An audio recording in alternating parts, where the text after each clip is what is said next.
The crystal chandelier above Brielle Washington's head sparkled like frozen tears, and she wondered if walking out right now would make her look more pathetic than sitting here alone at a table set for two on Christmas Eve. Her fingers traced the edge of the white linen napkin on her lap, folded and refolded, then smoothed it flat again. Around her, the restaurant hummed with the sound of happiness. Couples leaned across tables, their hands intertwined. Families laughed over shared plates. Even the servers seemed to glow with holiday cheer as they glided between tables carrying trays of expensive food that Brielle knew she couldn't normally afford. But tonight wasn't normal. Tonight was the result of 3 weeks of her best friend Tasha begging, pleading, and finally guilt-tripping her into agreeing to this blind date. "You cannot spend another Christmas alone, Brie," Tasha had said, her voice firm through the phone. "It's been 5 years. 5 years of you working yourself into the ground, taking care of your mom, and refusing to let anyone in. This guy is perfect for you. Trust me." Brielle had wanted to argue. She had wanted to say that she was fine alone, that she didn't need anyone, that her heart had learned its lesson about trust. But the thought of spending another Christmas Eve in her small apartment, microwaving leftovers while her mother slept in the next room, had been too much to bear. So she'd said yes. Now she regretted it. She checked her phone again. 7:30. Her date was 30 minutes late. The server had already come by 3 times, each time with a more sympathetic smile, asking if she wanted to order a drink while she waited. Each time Brielle had said she was fine, that he was probably just caught in traffic. But she wasn't fine. Her stomach twisted with embarrassment and something deeper, something that felt like the confirmation of a fear she'd carried for years, that she wasn't worth showing up for. She reached for her purse, ready to leave her dignity in pieces on the expensive Persian rug and retreat to the safety of her lonely apartment. But then something made her look up. Across the restaurant, near the entrance, stood a man in a navy blue suit that probably cost more than her monthly rent. He was tall, with dark brown skin and a presence that seemed to command attention even in a room full of Chicago's elite. He was speaking to the hostess, gesturing with his hands the way people do when they're trying to explain something important. Brielle's breath caught in her throat. She knew those hands. She knew the way his shoulders moved under his jacket. She knew the shape of his profile even from across a crowded room. No, it couldn't be. Her heart began to pound so hard she could hear it over the soft jazz music playing through the restaurant speakers. Her hands gripped the edge of the table, knuckles going pale. The man turned slightly, and the light from the chandelier illuminated his face. Andre Mitchell. The name slammed into her consciousness like a physical blow. Andre Mitchell, who had been her entire world once. Andre, who had shared her dreams and her bed and her tiny apartment with the broken heater. Andre, who had promised her forever and then disappeared without a trace 5 years ago, leaving nothing but unanswered calls and a broken heart. What was he doing here? Of all the restaurants in Chicago, on all the nights of the year, why was he here on Christmas Eve? Brielle's first instinct was to hide. She looked around wildly for the restroom, for an exit, for anywhere she could disappear before he saw her. She'd changed since they were together. She'd lost weight from stress and skipped meals. She'd cut her hair short and natural instead of the long relaxed style she'd worn back then. Maybe he wouldn't recognize her. Maybe she could slip out and he'd never know. But even as she thought it, she knew she was fooling herself. And worse than that, a part of her, a part she tried to kill over 5 long years, wanted him to see her. Wanted him to see what his leaving had done. Wanted him to feel something, anything, even if it was just regret. She watched as the hostess nodded and began to lead him through the restaurant. Brielle's muscles tensed, ready to bolt, but her body wouldn't obey. She sat frozen, watching him navigate between tables, his eyes scanning the room. Then, in a moment that felt like something from a nightmare, the hostess turned and began walking directly toward Brielle's table. No. This couldn't be happening. This had to be a coincidence. He was meeting someone else. The restaurant was full. There were dozens of tables. The hostess was just passing by on her way to seat him somewhere else. But the hostess stopped right at Brielle's table, smiled warmly, and gestured to the empty chair across from her. "Here you are, Mr. Mitchell. I apologize again for the confusion with your reservation." Andre smiled at the hostess, thanked her, and then his eyes finally dropped to the woman sitting at the table. Brielle watched his face, watched the polite smile he'd been wearing freeze and then falter. His eyes widened slightly. His lips parted as if to speak, but no words came out. For a long moment, they just stared at each other across the table, the noise of the restaurant fading into a distant hum. "Brielle?" His voice was exactly as she remembered it, deep and warm, but now it carried a note of shock that bordered on disbelief. She couldn't speak. Her throat had closed up, her tongue felt thick and useless. All she could do was nod. Andrei slowly pulled out the chair and sat down, his movements careful, as if he was afraid she might vanish if he moved too quickly. He placed his hands on the table and Brielle noticed they were shaking slightly. I don't understand, he said, his eyes never leaving her face. You're my date? The words hit her like ice water. Her date. He was her blind date. This wasn't a coincidence. This wasn't some cosmic joke. Tasha had set her up with Andre Mitchell and she'd had no idea. You didn't know, Brielle heard herself say, her voice sounding strange and distant. You didn't know it was me. No. Andre shook his head, running a hand over his face. I had no idea. Tasha just said, she said she had a friend, someone special, and that I should meet you. She didn't give me a name. She said it would be a nice surprise. Surprise. That was one word for it. Brielle felt something crack inside her chest, that careful wall she'd built around her heart over the past 5 years. All the anger, all the hurt, all the questions she'd forced herself to stop asking came flooding back. How have you been? Andre asked, and the question was so absurd, so inadequate for the moment, that Brielle almost laughed. How had she been? How do you answer that question when the person asking it disappeared from your life without explanation? How do you summarize 5 years of grief and confusion and slowly learning to breathe again? I've been surviving, she said finally, and she saw him flinch at the word. Before Andre could respond, their server appeared, cheerful and oblivious to the tension crackling between them like static electricity. Good evening. Can I start you both with something to drink? Brielle opened her mouth to say water, to say anything cheap and quick so she could leave, but Andre spoke first.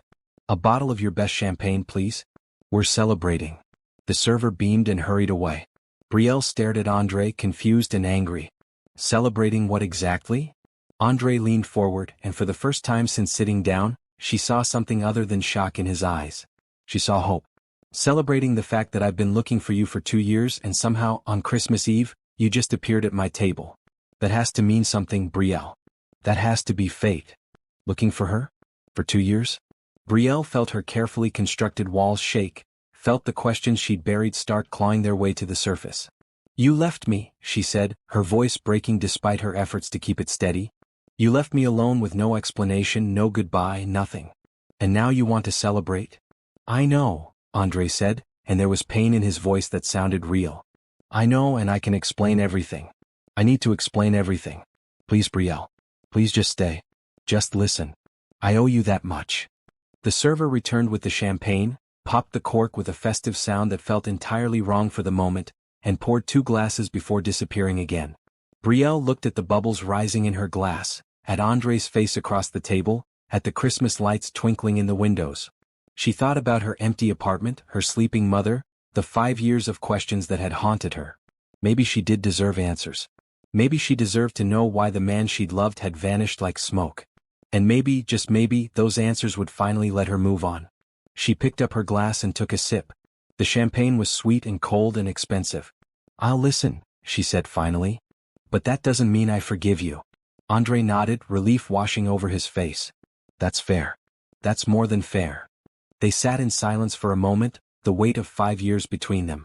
You look different, Andre said softly. Beautiful but different. Your hair.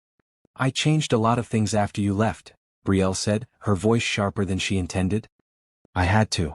I'm sorry, Andre said, and something in the way he said it made Brielle believe he meant it. I'm so sorry, Brielle. For everything. But sorry wasn't enough. Sorry was just a word, and words were what he'd been good at before. Words and promises and dreams that had evaporated the moment things got hard. Why did you leave? The question burst out of her before she could stop it, 5 years of pain compressed into 4 words. Andre's jaw tightened. He looked down at his hands, then back up at her. It's complicated. Then uncomplicated. I will. I promise I will. But not here, not like this. There's so much you don't know, so much I need to tell you. Can we have dinner? Can we pretend, just for tonight, that we're 2 people meeting for the first time, and then I'll explain everything. I'll tell you everything you want to know. Brielle wanted to say no. She wanted to stand up, walk out, and never look back. But something kept her in her seat. Maybe it was the way he was looking at her, like she was the only person in the room. Maybe it was the desperation in his voice, so different from the confident man who'd walked in. Or maybe it was simply that she'd spent 5 years imagining this moment, and now that it was here, she couldn't bring herself to walk away from the answers she'd craved. "Fine," she said. "We'll have dinner. But after that, you tell me everything, Andre. Everything." "I will," he promised. "I swear I will." The server returned to take their order, and Brielle realized with a start that she'd never even looked at the menu. She ordered something at random, barely registering what it was, and watched Andre do the same. When they were alone again, Andre smiled, but it was a sad, broken thing. "For what it's worth," he said quietly, "seeing you again is the best Christmas gift I could have asked for. Even if you hate me. Even if you never forgive me. Just seeing that you're okay, that you're here and alive and as strong as I remember. It's everything." Brielle felt tears prick at her eyes and blinked them back furiously. She wouldn't cry. Not here. Not in front of him.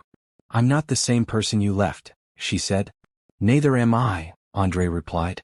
"But maybe that's okay. Maybe that's how it's supposed to be." As the server brought their first course, Brielle studied the man across from her. He wore success like a second skin now. The expensive suit, the confident way he moved, the ease with which he'd ordered champagne without looking at the price. This wasn't the struggling entrepreneur she'd fallen in love with, the one who'd worked 3 jobs and still couldn't make rent. This was someone new. Someone who'd made it. And she was still the same Brielle, working too hard, trying to keep her head above water, wondering if she'd ever catch a break. The distance between where they'd started and where they'd ended up felt impossible to cross.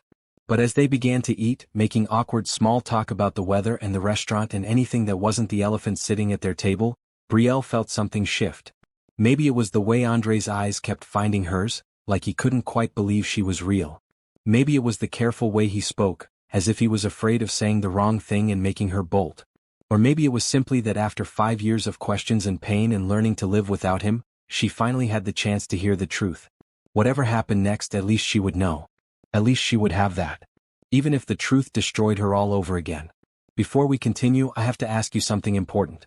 Have you ever had someone walk out of your life without explanation, leaving you with nothing but questions? If this story is resonating with you, please subscribe to see how Brielle's journey unfolds. And in the comments, tell me, do you think Andre deserves a second chance, or should Brielle walk away? Your opinions matter, and I read every single comment. The first course arrived, and Brielle picked at her salad without really tasting it. Across from her, Andre seemed equally distracted, moving food around his plate more than eating it. The silence between them was heavy, filled with 5 years of unspoken words. "So," Andre said finally, setting down his fork, "Tasha never mentioned you worked with her." "I don't," Brielle said. "We've been friends since college. She works in finance now. I'm at Memorial Hospital, in administration." She saw something flicker across Andre's face. Surprise maybe. Or was it concern? "You're not painting anymore?" The question stung more than Brielle expected. She'd been an artist once, with dreams of gallery shows and exhibitions. That was before reality had taught her that dreams didn't pay bills or keep the lights on. "No," she said simply, not trusting herself to say more. Andre nodded slowly, and she could see him processing this information, comparing it to the Brielle he'd known. The Brielle who used to stay up until 3 in the morning working on a canvas, who'd seen color and beauty in everything, who'd believed that passion and talent were enough. "I'm sorry," he said. "You were so talented." "Were?" Brielle repeated. Past tense. "That's appropriate. I didn't mean it like that." "Didn't you?" Brielle set down her fork, her appetite completely gone. "You want to sit here and pretend we're strangers, Andre? Fine. Let's play that game. Tell me about yourself, Mr. Mitchell. What do you do?" She saw him wince at her tone, but he answered. "I own a tech company. We develop software for healthcare systems, making patient data more accessible and secure. We just went public last year." Public? That meant he was rich. Probably very rich, based on the suit and the champagne and the way the staff treated him like royalty. While she'd been struggling to make ends meet, working double shifts to pay for her mother's medications, he'd been building an empire. "Congratulations," she said, and she hated how bitter she sounded. "You made it.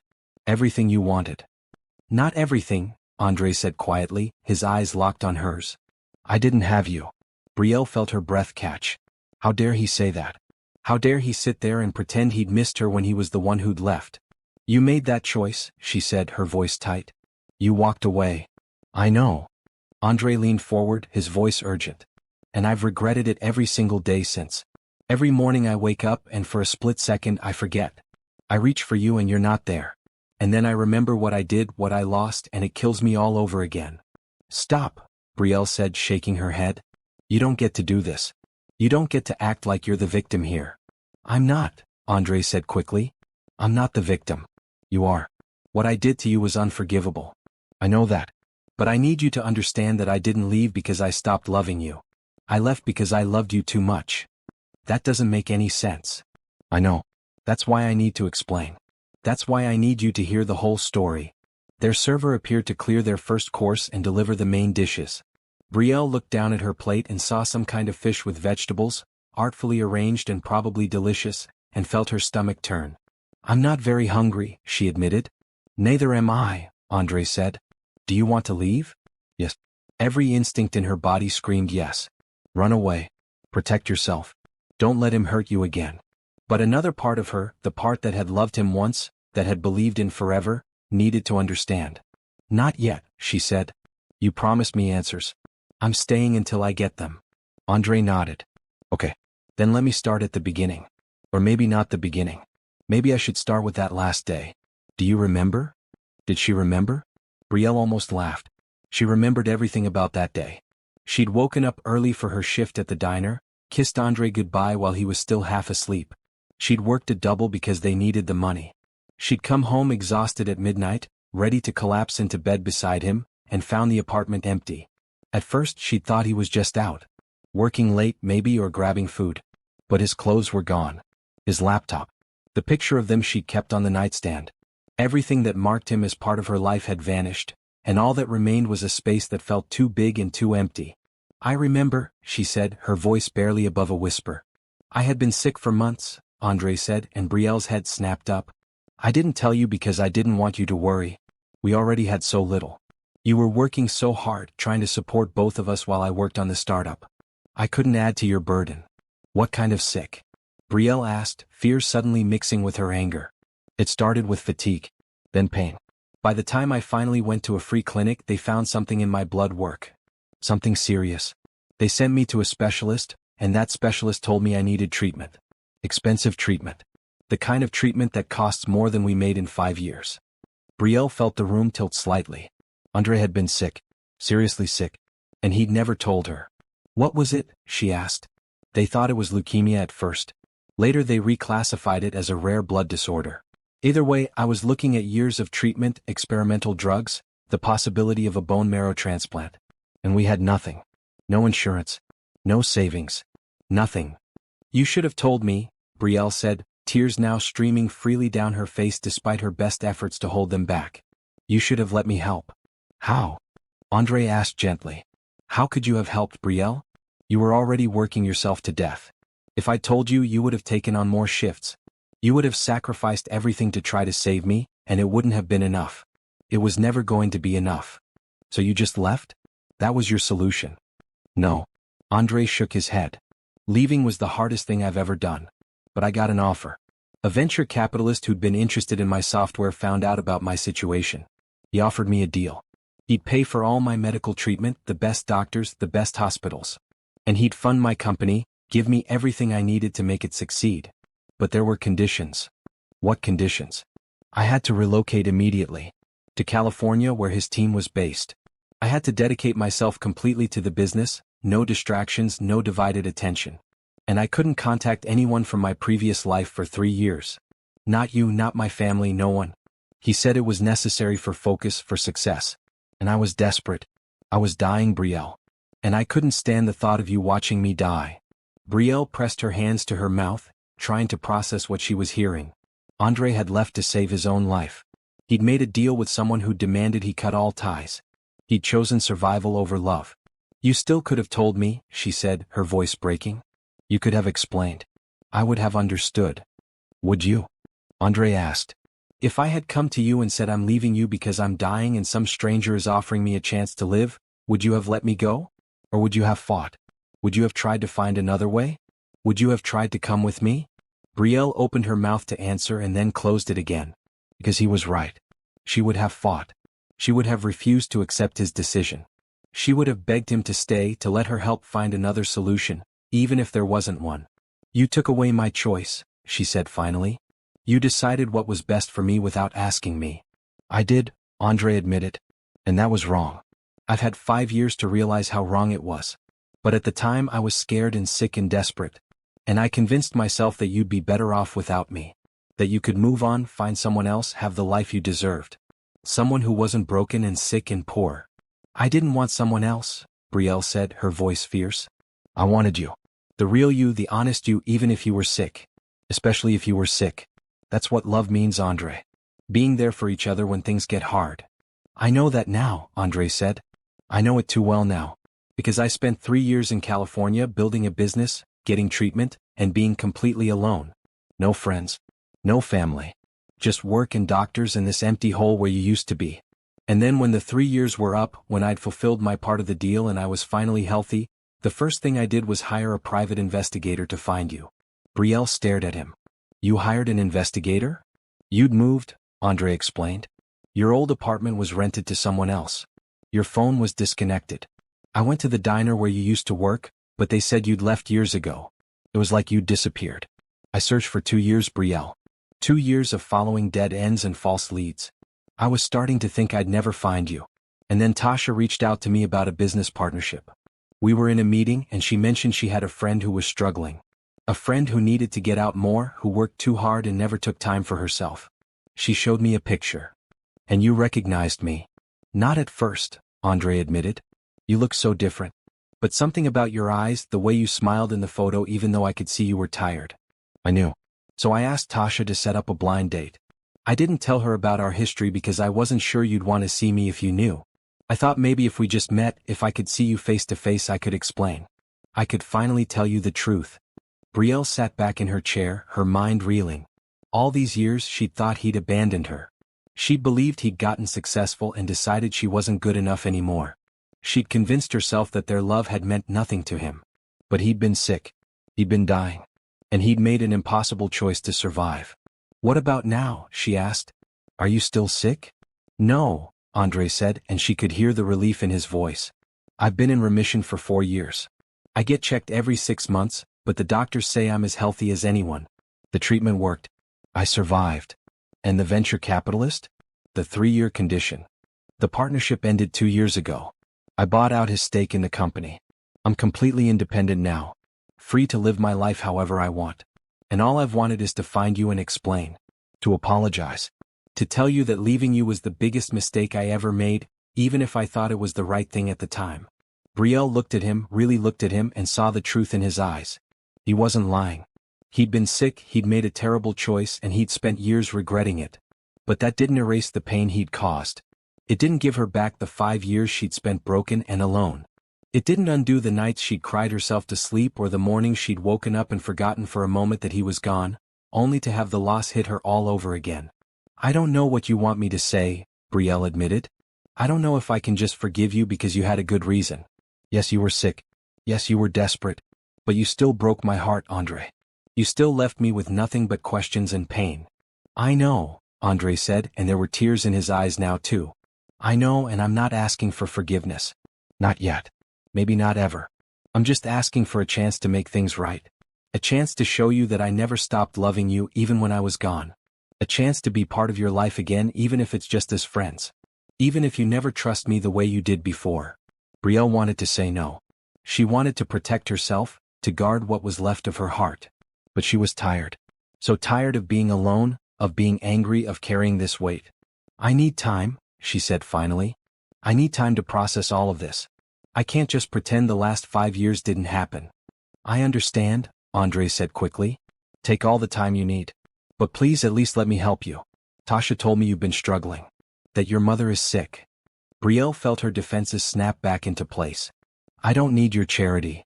It's not charity, Andre said. It's me trying to do something right after doing everything wrong. Please, Brielle. Let me help. Let me at least do that much. Before Brielle could respond, their server appeared again, this time looking slightly anxious. Excuse me, Mr. Mitchell? There's an urgent message for you at the front desk. Something about your office. Andre frowned but nodded. I'll be right back, he said to Brielle, then stood and followed the server toward the entrance. Alone at the table, Brielle tried to catch her breath. Her head was spinning. Everything she'd believed for 5 years had been turned upside down in the span of an hour. Andre hadn't abandoned her. He'd been sick. He'd made a sacrifice even if it was the wrong one. But did that change anything? Did knowing the truth make the pain any less real? She watched him at the front desk talking to someone on his phone, his expression serious. Even from across the room she could see the success that radiated from him now. He'd survived. He'd built something. He'd made it to the other side. And where was she? Still struggling. Still barely keeping her head above water. Still working a job she hated to pay for her mother's medical bills because insurance didn't cover half of what she needed. The divide between them felt wider than ever. Andre returned to the table, but instead of sitting down he remained standing. In his hand was a piece of paper and his face was pale. "Brielle," he said, his voice shaking slightly, "I need to show you something. I need you to read this." He held out the paper and Brielle took it with trembling hands. What she read there would change everything. The paper in Brielle's hands was a medical record. Or part of one anyway. Her eyes scanned the text, trying to make sense of the clinical language and codes. Patient name, Andre Mitchell. Date of service, 5 years ago, 3 months before he left. Diagnosis, acute myeloid leukemia, stage 2. Recommended treatment, immediate chemotherapy followed by possible bone marrow transplant. Estimated cost of treatment, $450,000 to $850,000, depending on response and complications. Brielle's hands shook as she read and reread the numbers. Nearly $1 million. For a man who'd been struggling to pay rent. For a couple who'd sometimes had to choose between electricity and food. "I didn't show you this to make you feel guilty," Andre said quickly, sliding back into his seat. "My assistant just sent it over. When I told her I'd found you, she thought you should see proof. She thought maybe you wouldn't believe me without documentation." "Why now?" Brielle asked, still staring at the paper. "Why send this now?" "Because she knows how long I've been looking for you. How much finding you meant to me. She wanted to make sure you understood what I was facing back then. That I wasn't just running away." Brielle set the paper down on the table, her mind struggling to process everything. She'd spent 5 years painting Andre as a villain in her story. The man who'd left her when things got hard, who'd chosen ambition over love. But this paper told a different story. This paper told the story of a man who'd been dying and desperate. "Tell me about California," she said finally. "Tell me about those 3 years." Andre took a deep breath. "It was hell," he said simply. "The treatment was brutal. There were days I couldn't get out of bed. Days I threw up everything I ate. Days I was so weak I couldn't even hold a phone. And through it all I had to work. The deal was that I'd dedicate myself to the business, that I'd be present and productive even while fighting for my life." "That's inhumane," Brielle said, anger flooding through her. "This venture capitalist, whoever he was, he took advantage of you when you were vulnerable." "Maybe," Andre agreed. "But he also saved my life. Without his money I would have died. I couldn't afford the treatment. No bank was going to give me a loan. I had no family with resources. It was his offer or nothing." "What about your parents?" Brielle asked, suddenly realizing she hadn't thought about them. "Where were they during all this?" Andre's face darkened. "Dead. Both of them. Car accident when I was 20. That's why I had no one to turn to. No family, no safety net. Just you, and I couldn't bear to drag you into my disaster." "I'm sorry," Brielle said automatically, but the words felt hollow. She'd known Andre's parents had died, but he'd never talked much about it. She'd never realized how alone he'd truly been. "Don't be sorry," Andre said. "Be angry. Be furious with me. I deserve it. I left you alone too. I made you go through 5 years of wondering and hurting, and that's on me. The illness explains it, but it doesn't excuse it." Brielle appreciated that he wasn't trying to hide behind his diagnosis. He was taking responsibility, even while explaining his actions. That was something at least. "Did you really look for me?" she asked. "For 2 years. Every day," Andre said. "I hired the best investigators I could find. I followed every lead, no matter how small. I checked hospitals thinking maybe you'd gotten married and changed your name. I checked social media, but you'd deleted all your accounts. I even went back to your old neighborhood and knocked on doors, asking if anyone knew where you'd gone." Brielle felt tears prick her eyes again. She had deleted her social media. She'd moved to a different part of town. She'd changed her phone number. After a year of waiting for Andre to come back or at least explain, she'd made herself disappear. She'd thought she was protecting herself, but in doing so, she'd made herself impossible to find. "I didn't think you'd want to find me," she admitted. I thought you'd moved on. That you'd gotten successful and forgotten about the girl you left behind. Never, Andre said fiercely. I never forgot you. Not for a single day. You were in every thought, every decision. When the company started making money, I thought about how I'd share it with you. When I bought my first house, I imagined you there with me. When I got the news that I was in remission, the first person I wanted to tell was you. But you couldn't. But I couldn't, Andre echoed. The deal with the venture capitalist had a non-compete clause that extended beyond the 3 years. I couldn't contact anyone from my previous life until the clause expired. By the time it did, 2 more years had passed. 5 years total since the day I left you. 5 years, Brielle repeated, the weight of that time settling over her like a physical thing. 5 years of her life shaped by his absence. Their food had gone cold on their plates. The restaurant was still busy around them, other diners laughing and enjoying their Christmas Eve, oblivious to the emotional storm happening at their table. What about you? Andre asked gently. Tell me about your 5 years. Tell me what I missed.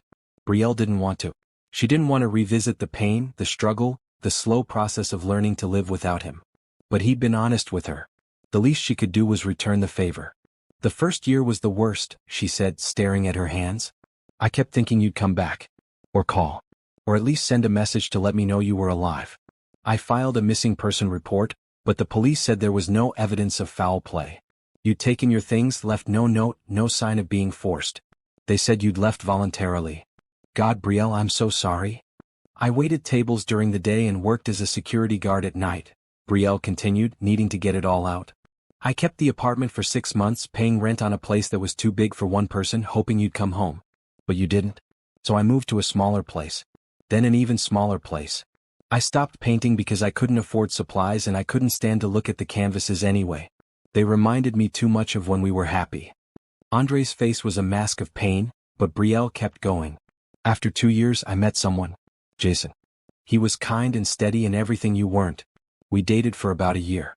He asked me to marry him and I almost said yes. But I couldn't.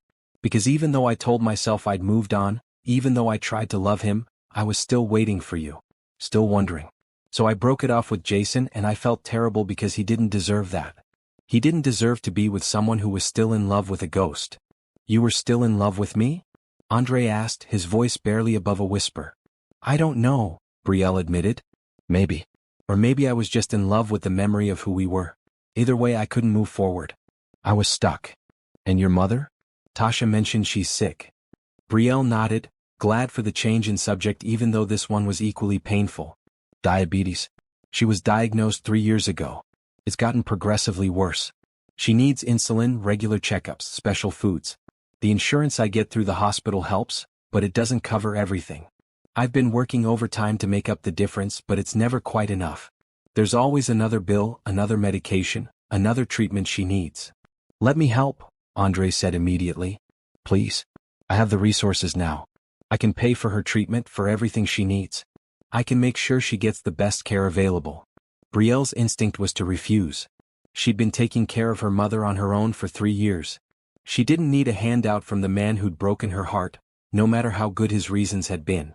But then she thought about her mother, about the way she tried to hide her pain, about the medications they'd had to skip because the budget was too tight. She thought about the fear she lived with every day, wondering if this would be the month they couldn't afford everything, if this would be when her mother's health took a turn they couldn't recover from. I don't want your charity, Brielle said carefully. But I also can't let my pride hurt my mother. If you're serious about helping, if this isn't just guilt talking, then yes. I'd be grateful for help with her medical expenses. Relief flooded Andre's face. I'm serious. Completely serious. I'll set up a meeting with my accountant tomorrow. We'll create a medical fund for your mother, make sure all her bills are covered. And Brielle, this isn't charity. This is me trying to make up for the hurt I caused. It's the least I can do. It's not the least, Brielle said. It's huge. And I, thank you. Really. Thank you. They sat in silence for a moment, the anger that had filled the space between them earlier softening into something else. Not forgiveness, not yet. But maybe the beginning of understanding. Can I ask you something? Andre said. You can ask. I might not answer. Fair. He smiled slightly. Why did you agree to the blind date? Tasha said you'd been refusing for months. What changed? Brielle thought about lying, about making up some excuse. But she was tired of hiding. I didn't want to be alone on Christmas, she said simply. Another year of sitting in my apartment watching everyone else celebrate while I just existed. I thought maybe if I went on this date, even if it went nowhere, at least I'd have tried. At least I'd have put myself out there. And instead you got me. Instead I got you, Brielle agreed. The last person I expected.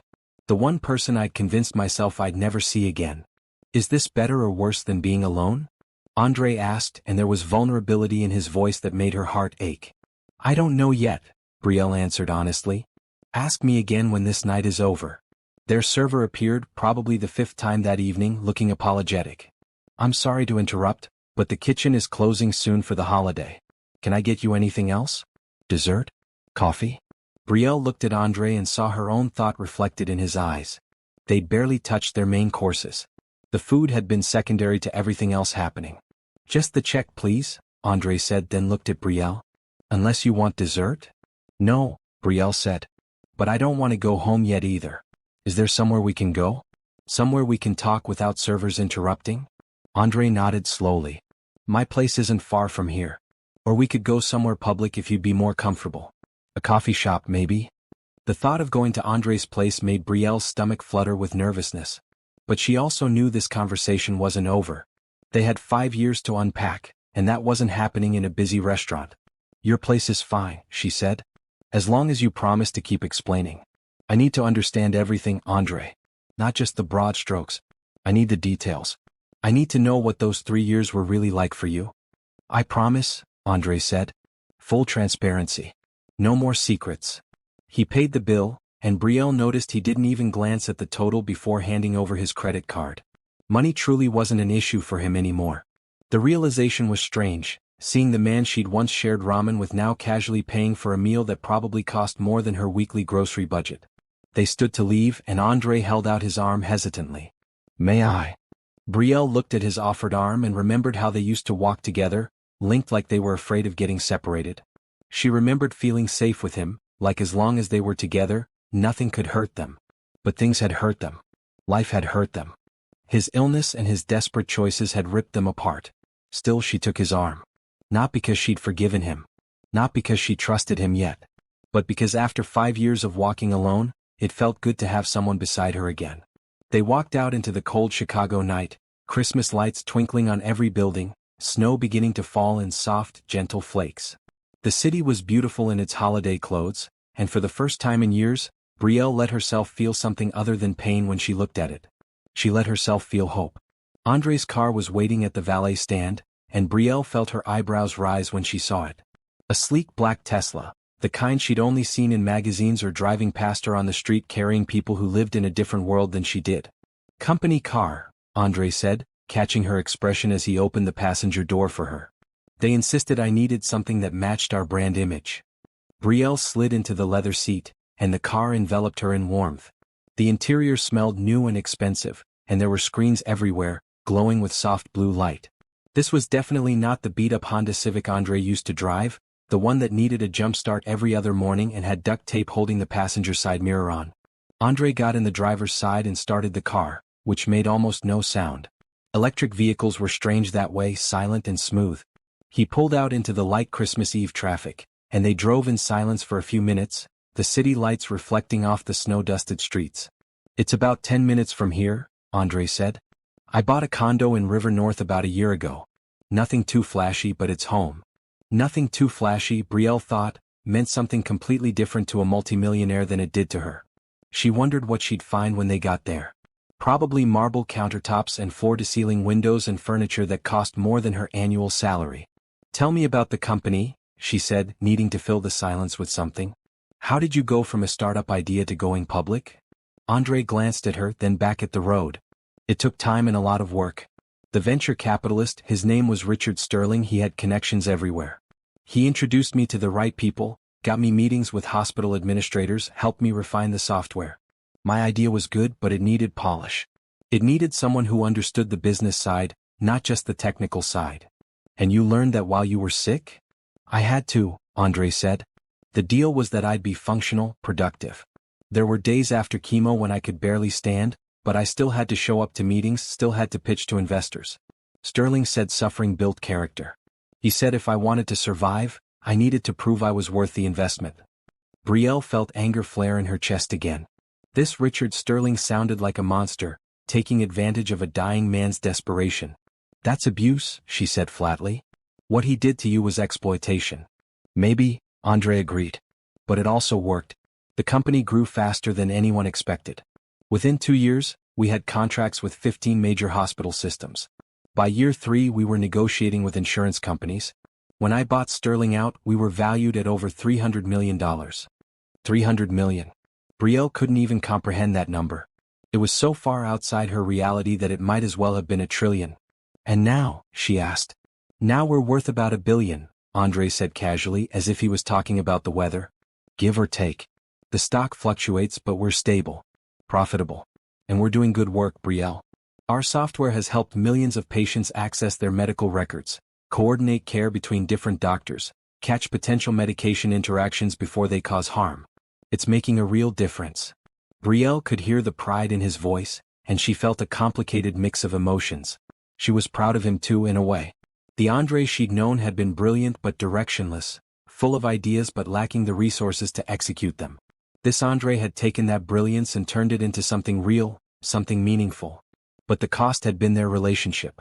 And she wasn't sure she could ever see that as a fair trade. Here we are, Andre said, pulling into an underground parking garage. He swiped a card at the gate and it opened smoothly.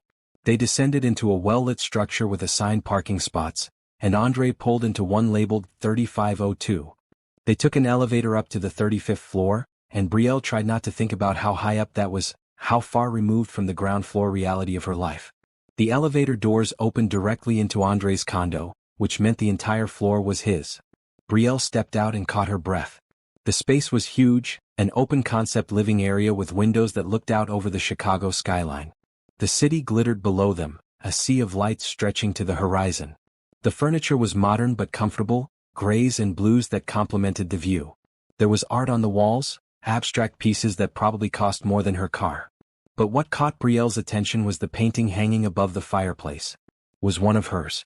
She'd painted it 7 years ago, back when she and Andre had first gotten together. It was a sunset over Lake Michigan, all purples and golds and deep blues. She'd given it to him for his birthday, wrapped in newspaper because she couldn't afford proper wrapping paper. She'd assumed he'd thrown it away when he left. You kept it, she said, her voice thick with emotion. Andre came to stand beside her, looking up at the painting. Of course I kept it. It's the most valuable thing I own. It's not worth anything. I painted it on a canvas I found in a dumpster. It's worth everything to me, Andre said quietly. It reminded me of you. Of us. Of a time when we were happy even though we had nothing.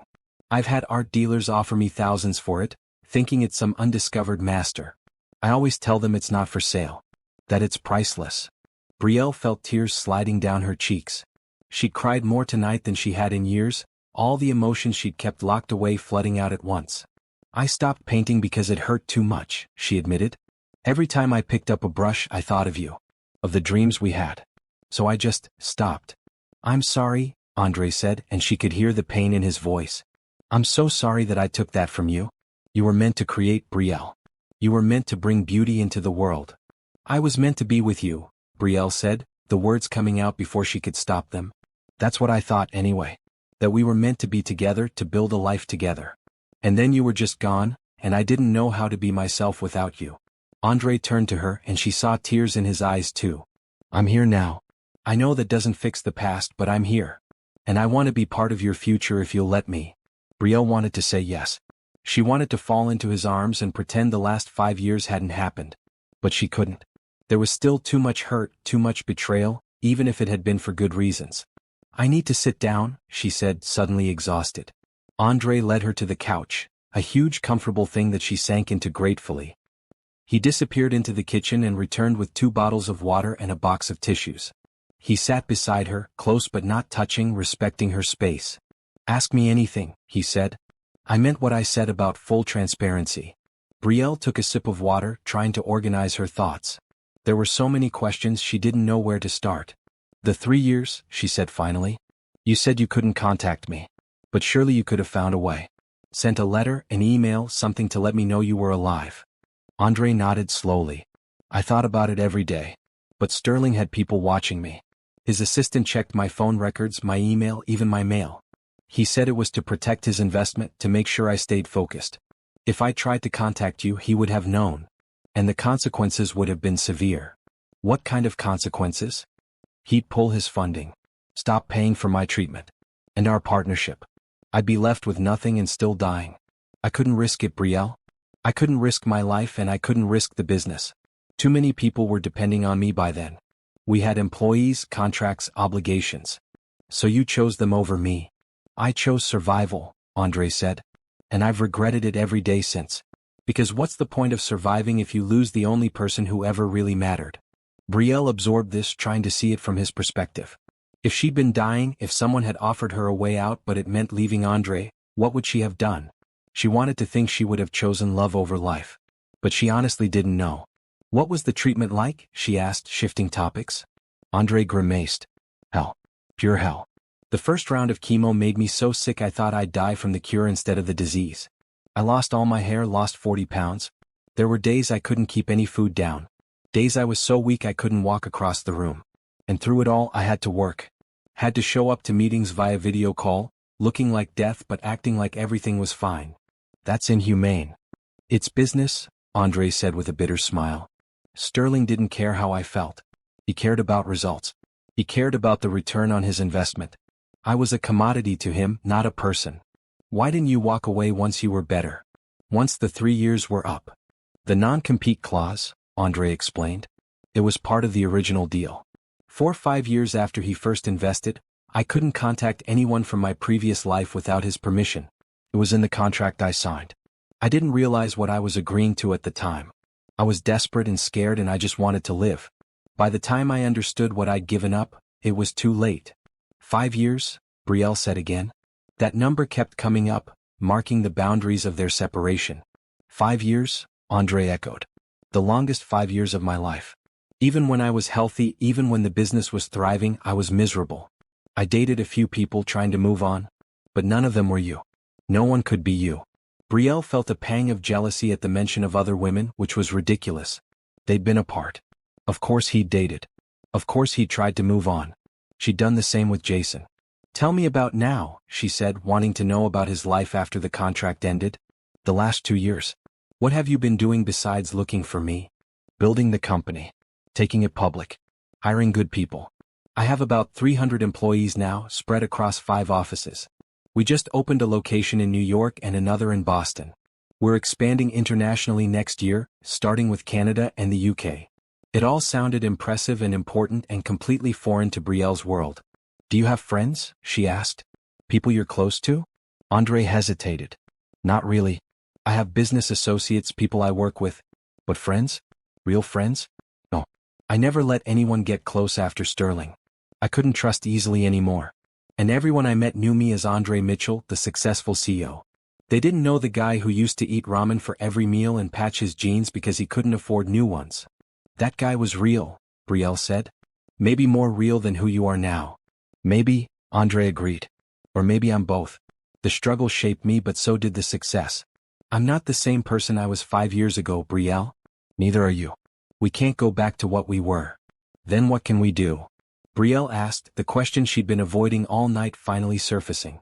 Andre looked at her, really looked at her, and she saw hope and fear and love all mixed together in his eyes. We can start over, he said.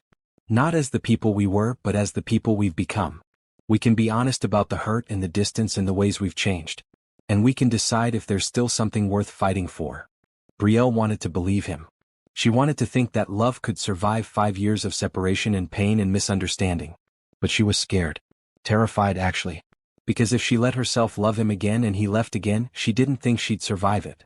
I need time, she said, the same thing she told him at the restaurant. I can't just flip a switch and go back to how things were. My heart doesn't work that way. I know, Andre said. And I'll give you all the time you need.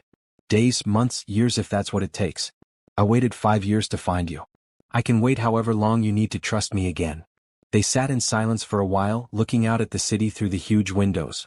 Snow was falling harder now, covering Chicago in a blanket of white. It was late, probably close to midnight. Christmas Eve would turn into Christmas Day soon. I should go, Brielle said, even though part of her didn't want to leave. My mother will worry if I'm out all night. Let me drive you, Andre said immediately. Okay. They stood, and as they walked to the elevator, Brielle found herself looking back at her painting above the fireplace. The fact that he'd kept it, that he'd treasured it for 5 years, meant something. It meant that even when he was gone, even when he'd seemed to have forgotten her completely, a part of him had held on. Maybe that was enough to build on. Maybe not. Only time would tell. In the car, as they drove through the snowy streets toward Brielle's apartment, Andre broke the silence. Can I see you again? After tonight? Can we maybe have dinner again, or coffee, or just talk? Brielle looked at him, at the hope in his face, and made a decision. Yes, she said. But we're taking this slow. No expectations, no pressure. Just two people getting to know each other again. That's perfect, Andre said, relief flooding his voice. That's all I'm asking for. When they pulled up in front of Brielle's building, a modest apartment complex in a neighborhood that was slowly being gentrified but wasn't there yet, Andre looked at it with curiosity but not judgment. This is me, Brielle said. 3rd floor, the unit with the crooked blinds. Can I walk you up? Better not. My mother's a light sleeper and I don't want to explain you tonight. Maybe after I've had time to process everything. I understand. Brielle reached for the door handle, then stopped. She turned back to Andre and saw him watching her with an expression that was so familiar it made her chest ache. Thank you, she said. For being honest. For explaining. For caring enough to look for me. Always, Andre said. I'll always care about you, Brielle. That's never going to change. She got out of the car and walked to her building entrance, turning back once to wave. Andre waved back and she could see him watching until she was safely inside. Upstairs, she let herself into the dark apartment quietly. Her mother's room was silent, which meant she was asleep. Brielle went to her own small room, sat on her bed, and finally let herself fall apart. She cried for the years they'd lost. She cried for the Andre who'd been sick and scared and alone. She cried for herself, for the girl who'd waited and hoped and eventually had to accept that he wasn't coming back. But underneath the pain there was something else.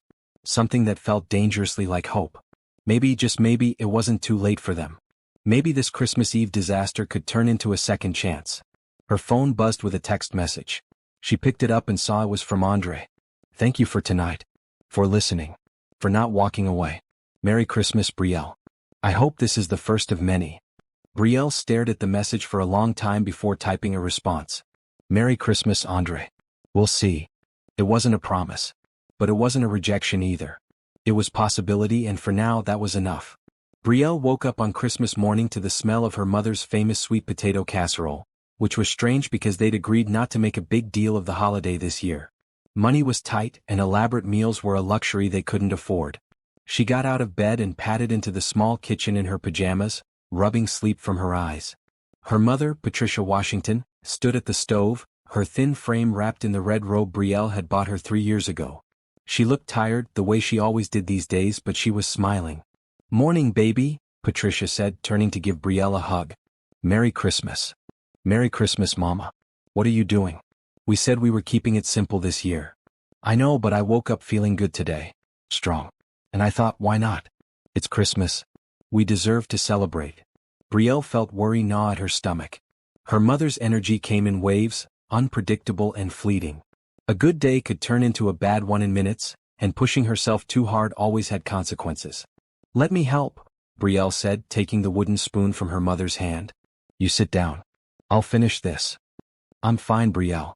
Stop worrying. I always worry. It's my job. Patricia sighed but sat down at their tiny kitchen table. So, she said, her eyes twinkling with curiosity. How was the blind date? Brielle's hand froze mid-stir. The blind date. The restaurant. Andre. All of it came flooding back and she realized she'd spent the last few hours asleep trying not to think about it. It was complicated, Brielle said carefully. Complicated good or complicated bad? Both. Neither. I don't know, Mama. Patricia studied her daughter with the kind of knowing look only a mother could manage. Was he nice at least? Did he treat you right? He was very nice. Too nice maybe. Brielle stopped, not sure how much to share. Her mother knew about Andre, about the heartbreak he'd caused. How would she react to knowing he was back in Brielle's life? He's what? He's Andre, Brielle said finally, the words coming out in a rush. Tasha set me up with Andre. She didn't know about our history. It was him, Mama. After 5 years, he just appeared at my table. Patricia's eyes went wide. Andre? Your Andre? The one who left. He's not my Andre anymore. Or maybe he never was. I don't know. Brielle told her mother everything while she finished making breakfast. She told her about the shock of seeing him, about the medical diagnosis, about the impossible choice he'd made. She told her about his years in California, about the venture capitalist who'd controlled his life, about how he'd been searching for her. Patricia listened without interrupting, her face going through a range of emotions that Brielle couldn't quite read. And what did you say? Patricia asked when Brielle finished. Did you forgive him? I don't know if I can forgive him. Not yet. But I agreed to see him again. To take things slow and see if there's anything worth salvaging. Patricia nodded slowly. That boy loved you. I could see it every time he looked at you. But love isn't always enough, baby. Sometimes circumstances get in the way. Sometimes life gets in the way. Do you think I'm making a mistake? Giving him another chance? I think you're doing what your heart needs to do. Just be careful. Protect yourself. Don't let him break you twice. Brielle hugged her mother, grateful for her understanding. They ate breakfast together, the sweet potato casserole tasting like childhood and comfort. For a few minutes, Brielle let herself pretend things were simple, that this was just another Christmas with no complications. Then her phone rang. She almost didn't answer it when she saw Andre's name on the screen. But curiosity won out. Hello. Brielle, hi. I'm sorry to call so early. I know it's Christmas and you're probably with your mother. It's okay. What's up? There was a pause and Brielle could hear voices in the background, urgent and overlapping. Something's happened, Andre said, his voice tight with stress. Something I need to show you. Can I come pick you up? It'll only take an hour, maybe two. It's important. Brielle felt alarm bells go off in her head. What happened? Are you okay? I'm fine. But there's information about my time in California about Sterling that just came to light. Information that explains a lot. I need you to see it. Brielle looked at her mother, who was watching her with concern. Give me 30 minutes, Brielle said. I need to shower and change. Thank you. I'll be there soon. Brielle hung up and turned to her mother. I have to go. Andre needs to show me something. Will you be okay here alone? I've been okay alone for years, baby. Go. But promise me you'll be careful. I promise. 25 minutes later, Brielle was dressed in jeans and a green sweater, her hair pulled back in a simple ponytail. She'd put on minimal makeup, just enough to hide the evidence of last night's crying. When she looked in the mirror, she saw a woman who was tired and confused and trying desperately to hold herself together. Andre's Tesla pulled up exactly 30 minutes after his call, as if he'd been circling the block. Brielle kissed her mother goodbye and headed downstairs, pulling her coat tight against the cold. Andre got out to open her door and she noticed he looked different today.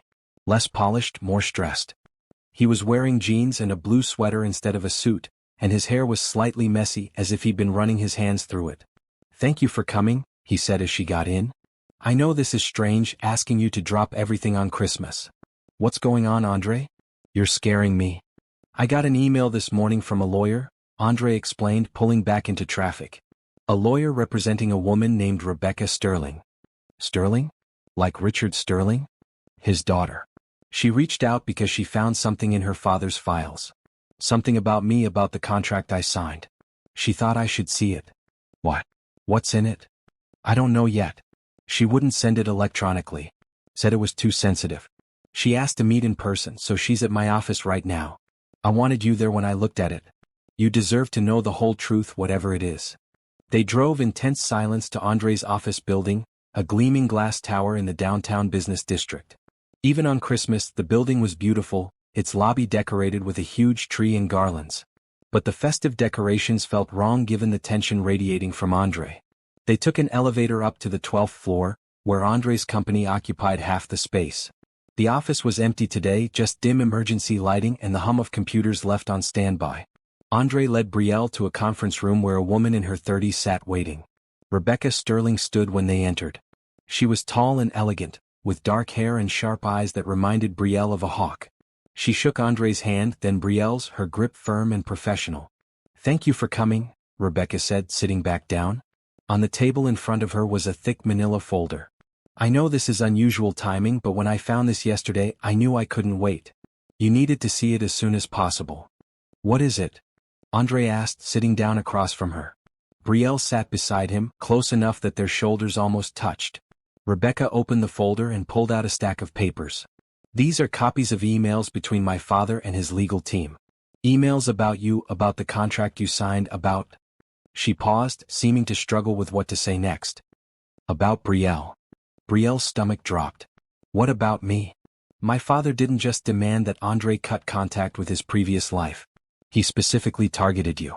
He hired investigators to track you, to make sure Andre couldn't find you even if he tried. He wanted you out of the picture permanently. Andre's face went pale. What? Why would he do that? Rebecca slid a printed email across the table. Read for yourself. Andre picked up the paper with shaking hands. Brielle leaned over to read it with him, and the words made her feel sick. The email was from Richard Sterling to his legal team, dated 6 months after Andre had signed the contract. In cold, clinical language, it detailed a plan to remove romantic distractions from Andre's life. It specifically mentioned Brielle by name, describing her as a liability and an impediment to maximum productivity. The email outlined how Sterling's team had helped Brielle's landlord refuse to forward her mail when she moved. How they'd made sure her phone number changed when she switched carriers. How they'd even paid Brielle's former employer at the diner to not provide information if anyone came looking for her. Andre set the paper down, his hands trembling. He deliberately made her impossible to find. He didn't just enforce the contract. He actively sabotaged any chance of us reconnecting. There's more, Rebecca said grimly. She pulled out another email. This one is from 2 years ago, right when your contract ended. My father knew you'd start looking for Brielle. So he had his team create false leads, send your investigators in the wrong directions. Every dead end you hit, every false lead you followed, it was engineered by him. Brielle felt tears streaming down her face. All this time she thought Andre had found success and forgotten her. But the truth was worse. Someone had deliberately kept them apart, had manipulated their lives like they were pieces on a chessboard. Why? Brielle asked, her voice breaking. Why would he do this? Rebecca looked uncomfortable. My father was complicated. Brilliant in business but ruthless. He believed that emotional attachments made people weak, made them less productive. He saw you as a threat to his investment in Andre. So he removed the threat. He had no right, Andre said, his voice shaking with fury. He had no right to interfere in my personal life like that. I know, Rebecca said. And I'm sorry. I found these emails when I was going through his files after he died. He passed away 3 months ago. Heart attack. I've been sorting through his affairs, and when I found this, I knew I had to tell you. You deserve to know the truth. Andre stood up abruptly, pacing to the windows. All this time. All these years I thought the separation was my fault. That the contract terms were harsh but legal. But this is different. This is manipulation. This is control. Brielle stood and went to him, placing a hand on his arm. It's not your fault. None of this is your fault. But it is, Andre said, turning to face her. I signed the contract. I agreed to the terms. I should have read it more carefully. I should have fought harder. You were dying, Brielle reminded him. You were desperate. He took advantage of that. Rebecca cleared her throat. There's something else you should know. The contract you signed, it had clauses that weren't legal. My father's lawyers knew it, but they bet on you not having the resources to fight. If you had taken it to court, several provisions would have been thrown out, including the one about not contacting your family and friends. Andre turned back to Rebecca, his expression a mix of shock and anger. You're saying the whole thing was unenforceable? Parts of it, yes. Not the business terms, those were solid. But the personal control provisions, the demands about your private life, those crossed legal lines. You could have ignored them without consequence. But my father made sure you didn't know that. The room fell silent as this information sank in. Brielle felt like the ground was shifting beneath her feet. Everything they'd believed about the past 5 years was wrong. Andre could have contacted her. He could have fought the contract. They could have been together. But Sterling had made sure Andre never knew he had options. Had made sure Brielle stayed lost. Had controlled their lives from behind the scenes, treating them like pawns in a game only he understood the rules to. I'm so sorry, Rebecca said, standing. I know this doesn't undo the damage. I know saying sorry isn't enough. But I wanted you to have the truth. And I wanted to offer some kind of reparation. She pulled out a document from the folder and slid it across to Andre. This is a settlement offer. My father's estate is substantial, and a portion of it should go to making amends for the harm he caused. This document authorizes a payment of $10 million to you, Andre, as compensation for the emotional distress and lost years caused by his illegal actions. And it authorizes another $10 million to Brielle for the same reasons. Brielle felt the room spin. $10 million? It's the least we can do, Rebecca said. My father wronged both of you terribly. This money won't give you back the time you lost, but maybe it can help you build a future together. Or separately. Whatever you decide. Andre stared at the document like it might bite him. I don't want his money. I don't want anything from him.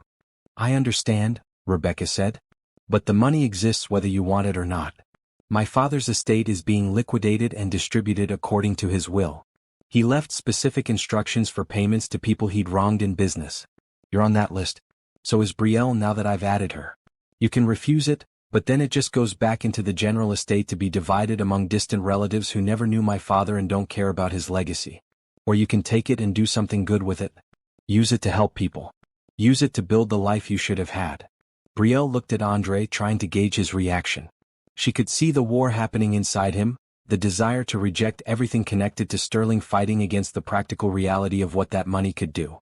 Think about it, Rebecca said, gathering her things. Talk it over. The offer stands for 30 days.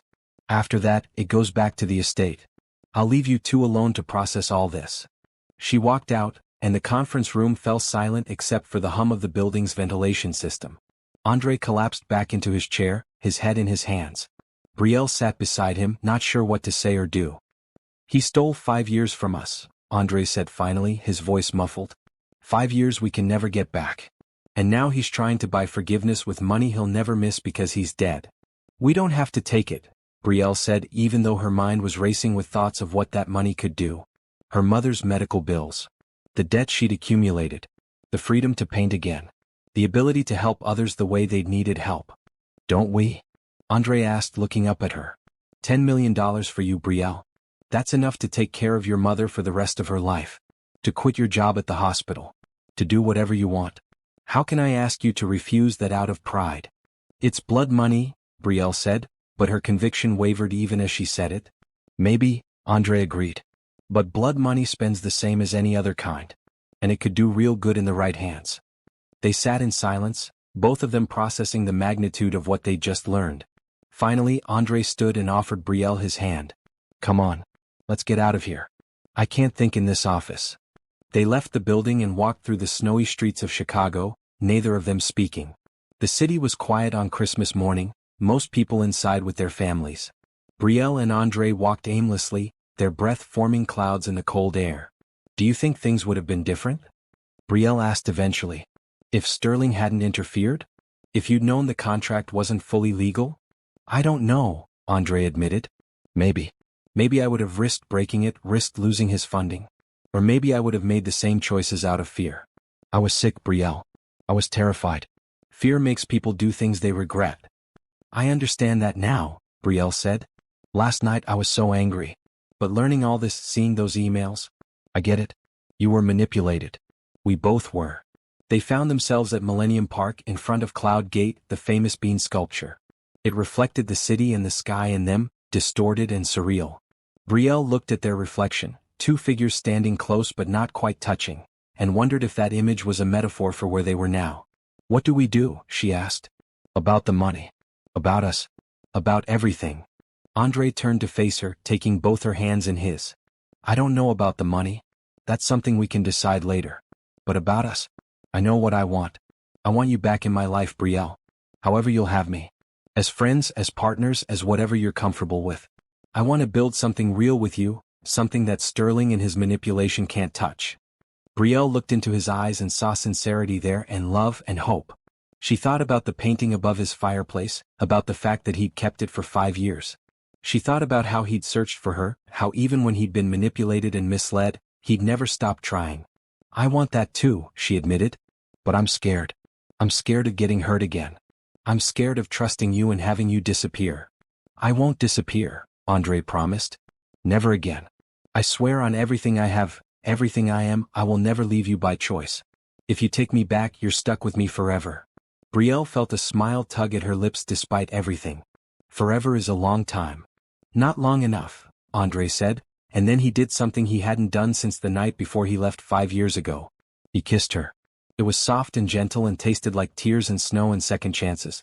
And for the first time in 5 years, Brielle let herself believe that maybe, just maybe, they could find their way back to each other.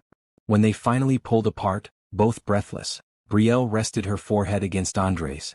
"Merry Christmas," she whispered. "Merry Christmas," he whispered back. "The best one I've had in years." They stood there in the snow, holding each other, while Chicago moved around them and the Christmas morning sun climbed higher in the sky. They had a lot to figure out still. The money, their relationship, how to move forward after everything they'd learned. But right now, in this moment, none of that mattered. All that mattered was that they'd found each other again. And this time they weren't letting go. They ended up at a small diner not far from the park, one of the few places open on Christmas Day. It was nearly empty, just them and an elderly couple in a corner booth. They slid into a table by the window and ordered coffee and pancakes, comfort food that reminded Brielle of simpler times. "I need to tell you about that last day," Andre said once they'd both warmed up with the hot coffee. "The day I left. You deserve to know exactly what happened." Brielle wrapped her hands around her mug, grateful for the warmth. "Okay." Andre took a deep breath. "I'd known for 2 weeks that I was going to leave. Sterling had made his offer, I'd signed the contract, and the arrangements were being made. Every morning I woke up next to you, I wanted to tell you. Every night when you came home exhausted from your double shifts, I wanted to explain. But I couldn't find the words. How do you tell someone you love that you're abandoning them? You just tell them," Brielle said quietly. "You trust them to understand. I know that now. But then I convinced myself I was protecting you. I thought if I just disappeared, if I left clean without a long goodbye, it would be easier on both of us. You could be angry at me instead of sad for me. You could move on without guilt." "It wasn't easier," Brielle said, her voice tight. "It was torture. I thought you were dead. I thought something terrible had happened to you. I called hospitals, police stations, morgues. I filed missing person reports. I drove myself crazy trying to find you." Andre flinched. "I didn't think about that. I should have, but I didn't. I was so focused on what I thought was right that I didn't consider what you'd actually go through. Tell me about that morning. The morning you left." Andre stared into his coffee. "You kissed me goodbye before your shift. You told me you loved me. And I almost broke. I almost told you everything. But then you were gone and I knew I had to move fast or I'd lose my nerve. Sterling's people came at 9. They helped me pack my things, just clothes and my laptop. They said everything else could be replaced. They gave me an envelope with $500 and told me to leave a note if I wanted, but to keep it brief." "Did you write one?" Brielle asked. She'd always wondered if there had been a note she somehow missed, some explanation that got lost. "I tried," Andre said. "I wrote 10 different versions. But they all felt wrong. Everything I said sounded like excuses or lies. How do you write 'I'm leaving because I'm dying and someone offered me a way out'? How do you explain that without sounding like you're asking for pity?" So in the end I left nothing. I just walked out of our apartment and got into Sterling's car, and I told myself I was doing the right thing. "Where did they take you?" "Straight to the airport. First-class tickets to San Francisco. I'd never flown first class before. It felt wrong, sitting in that comfortable seat with champagne and hot towels while you were probably starting your shift at the diner, exhausted and unaware that your life was about to fall apart. When we landed, they took me to a hospital for my first round of treatment. That night, while you were probably coming home to an empty apartment, I was in a hospital bed getting poison pumped into my veins." Brielle felt tears sliding down her cheeks. "Did you think about me?" "That night. Every second," Andre said, his voice breaking.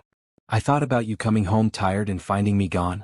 I thought about you calling my phone and it going straight to voicemail because Sterling's people had already disconnected it. I thought about you searching for answers that I couldn't give you. And I hated myself. I've never stopped hating myself for what I did to you that day." Their waitress brought their pancakes, but neither of them moved to eat. They just sat there, the food growing cold between them while they confronted the truth of what had happened. "What was California like?" Brielle asked eventually. "The house you lived in, the life you had?" "Lonely," Andre said simply. "Sterling put me up in a sterile apartment in San Jose. Modern, expensive, empty. I'd go to the hospital for treatment, come home and work on the business from my laptop, then pass out from exhaustion. For 3 years that was my life. Treatment, work, sleep. Over and over. Sterling's assistant checked on me weekly to make sure I was staying focused.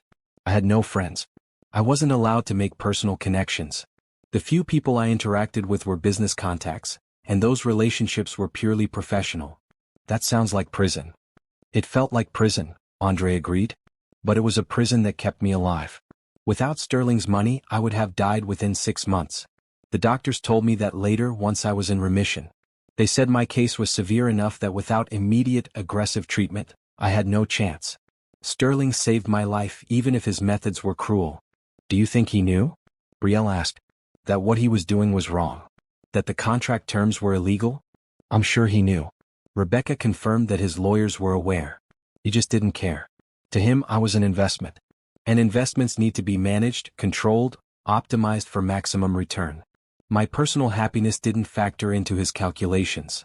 The bitterness in Andre's voice was palpable. Brielle reached across the table and took his hand. But you survived. You got through it. And now he's dead and you're free. Am I free though? Andre asked, looking at their joined hands. Or am I still trapped by what he did? The fact that he's dead doesn't undo the 5 years he stole from us. It doesn't give us back the time we lost. No, Brielle agreed. But it does mean he can't hurt us anymore. We get to decide what happens next. He doesn't have that power anymore. They finally started eating, the pancakes soggy but sweet. Outside, snow continued to fall, and families walked by with children in bright winter coats, carrying new toys and wearing happy smiles. What do you think we should do? Andre asked. About Rebecca's offer? Brielle had been thinking about this since they left the office. I think we should take it. Both of us. But we should use it to help others. People who are in the situation you were in or the situation I've been in. People who are desperate and sick and have nowhere to turn. Andre's eyes lit up. A foundation. We could create a foundation that helps people access medical care when they can't afford it. And helps families of sick people too, Brielle added, warming to the idea. So they don't have to choose between rent and medicine. So they don't have to work 3 jobs and still fall behind. We could call it the Second Chance Foundation, Andre suggested. Or just the Washington Mitchell Foundation, Brielle said. No fancy names. Just our names working together to help people. They spent the next hour talking about possibilities, sketching ideas on napkins. They talked about grant programs and partnerships with hospitals. They talked about financial counseling and resource navigation. They got so caught up in planning that Brielle almost forgot about the weight of everything else they were dealing with. Finally, as the lunch rush started to fill the diner, they paid their bill and stepped back out into the cold. Where to now? Andre asked. I should get home, Brielle said. My mother will be wondering where I am. Can I come with you? Andre asked. I'd like to see her again. To apologize for disappearing the way I did. Brielle hesitated. Her mother had loved Andre once, had welcomed him into their family like the son she'd never had. But his leaving had hurt her too, and Brielle wasn't sure how she'd react to seeing him again. Okay, she said finally. But be prepared. My mama doesn't hold back when she's got something to say. They drove to Brielle's apartment, and Andre found street parking a block away. As they walked up to the building, Brielle noticed Andre looking around at the neighborhood with barely concealed concern. It's not great, Brielle admitted. But it's what I can afford. And it's close to the hospital and to Mama's doctors. I wasn't judging, Andre said quickly. I was just thinking about how you shouldn't have had to struggle this way. If Sterling hadn't interfered, if I'd been able to find you sooner, I could have helped. I survived, Brielle said, echoing his earlier words. I got through it. And I learned I was stronger than I thought.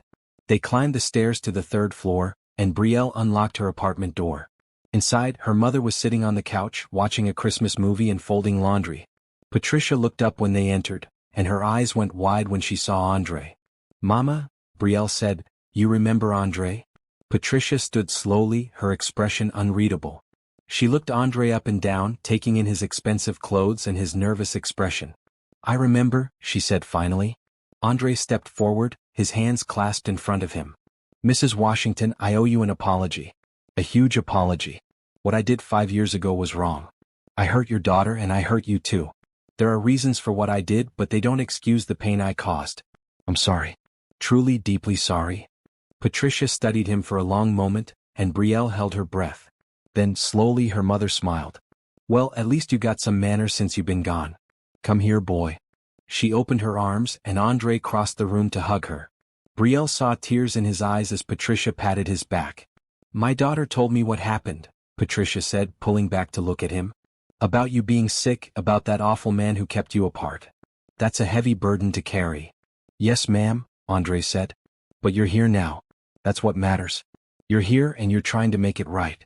That counts for something. I'm trying, Andre agreed. But I have a long way to go to earn back your trust. And Brielle's. Trust is earned slowly but lost quickly, Patricia said. You remember that. My daughter gave you her heart once and you broke it. She gives it to you again, you better handle it with care. I will, Andre promised. I swear I will. Patricia nodded, satisfied. Good. Now sit down and tell me about this foundation Brielle mentioned. Seems like you two have been busy this morning.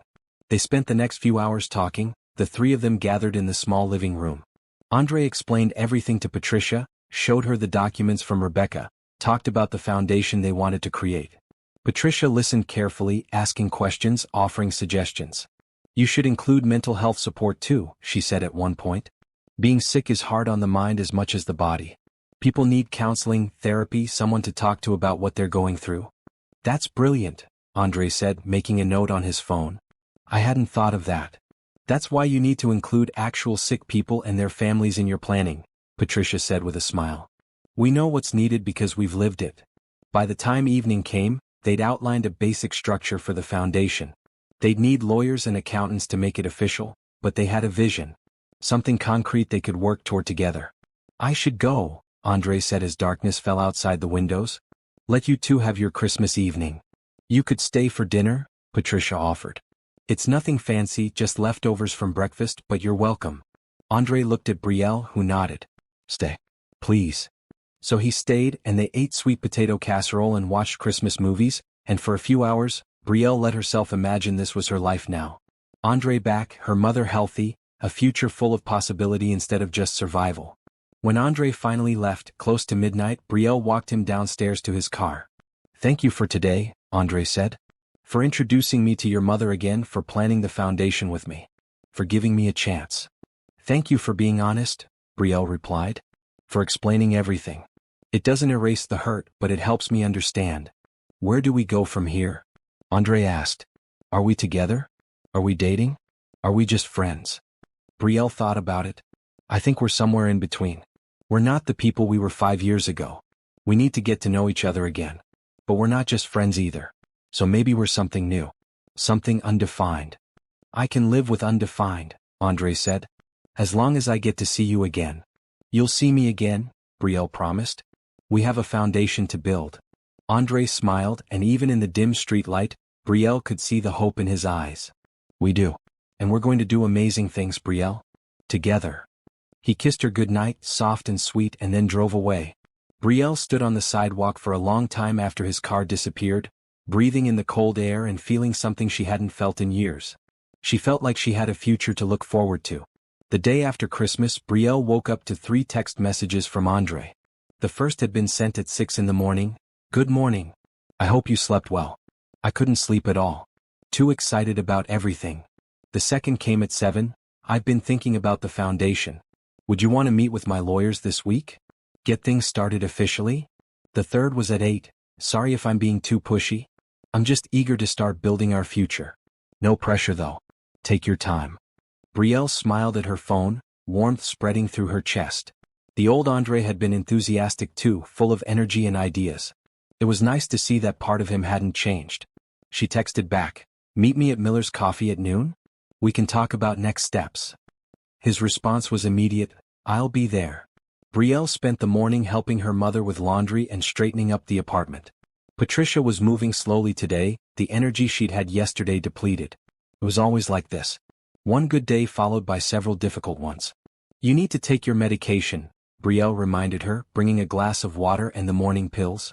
I already took them, Patricia said, but Brielle saw the full pill organizer on the counter and knew her mother was confused. No, Mama. You didn't? Please, take them now. Patricia looked at the pills with frustration. All these medications and I still feel terrible. Sometimes I wonder what's the point. The point is staying alive, Brielle said gently. The point is being here with me. Patricia swallowed the pills without further argument, and Brielle felt the familiar weight of responsibility settle on her shoulders. This was her life. Working, caregiving, managing medications, monitoring symptoms. It had been her life for 3 years and she'd accepted it as her reality. But now, with Andre back and the foundation money on the horizon, she was seeing a different possibility. A future where she could afford a home health aide to help. Where she could work less and be present more.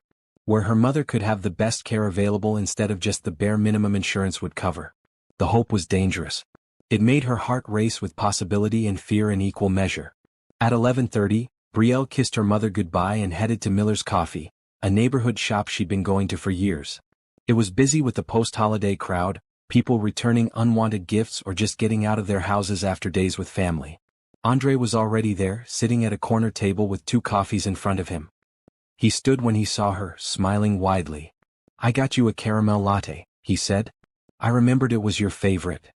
Brielle felt tears prick her eyes at this small gesture. 5 years apart and he still remembered her coffee order. "Thank you," she said, sitting down and wrapping her hands around the warm cup. "So," Andre said, pulling out his phone. "I couldn't sleep last night, so I started doing research. I've been reading about charitable foundations, about how to structure them, what regulations we need to follow. It's complex but doable. With the right legal team, we could have the foundation operational within 3 months. 3 months, Brielle repeated. That's fast. Too fast.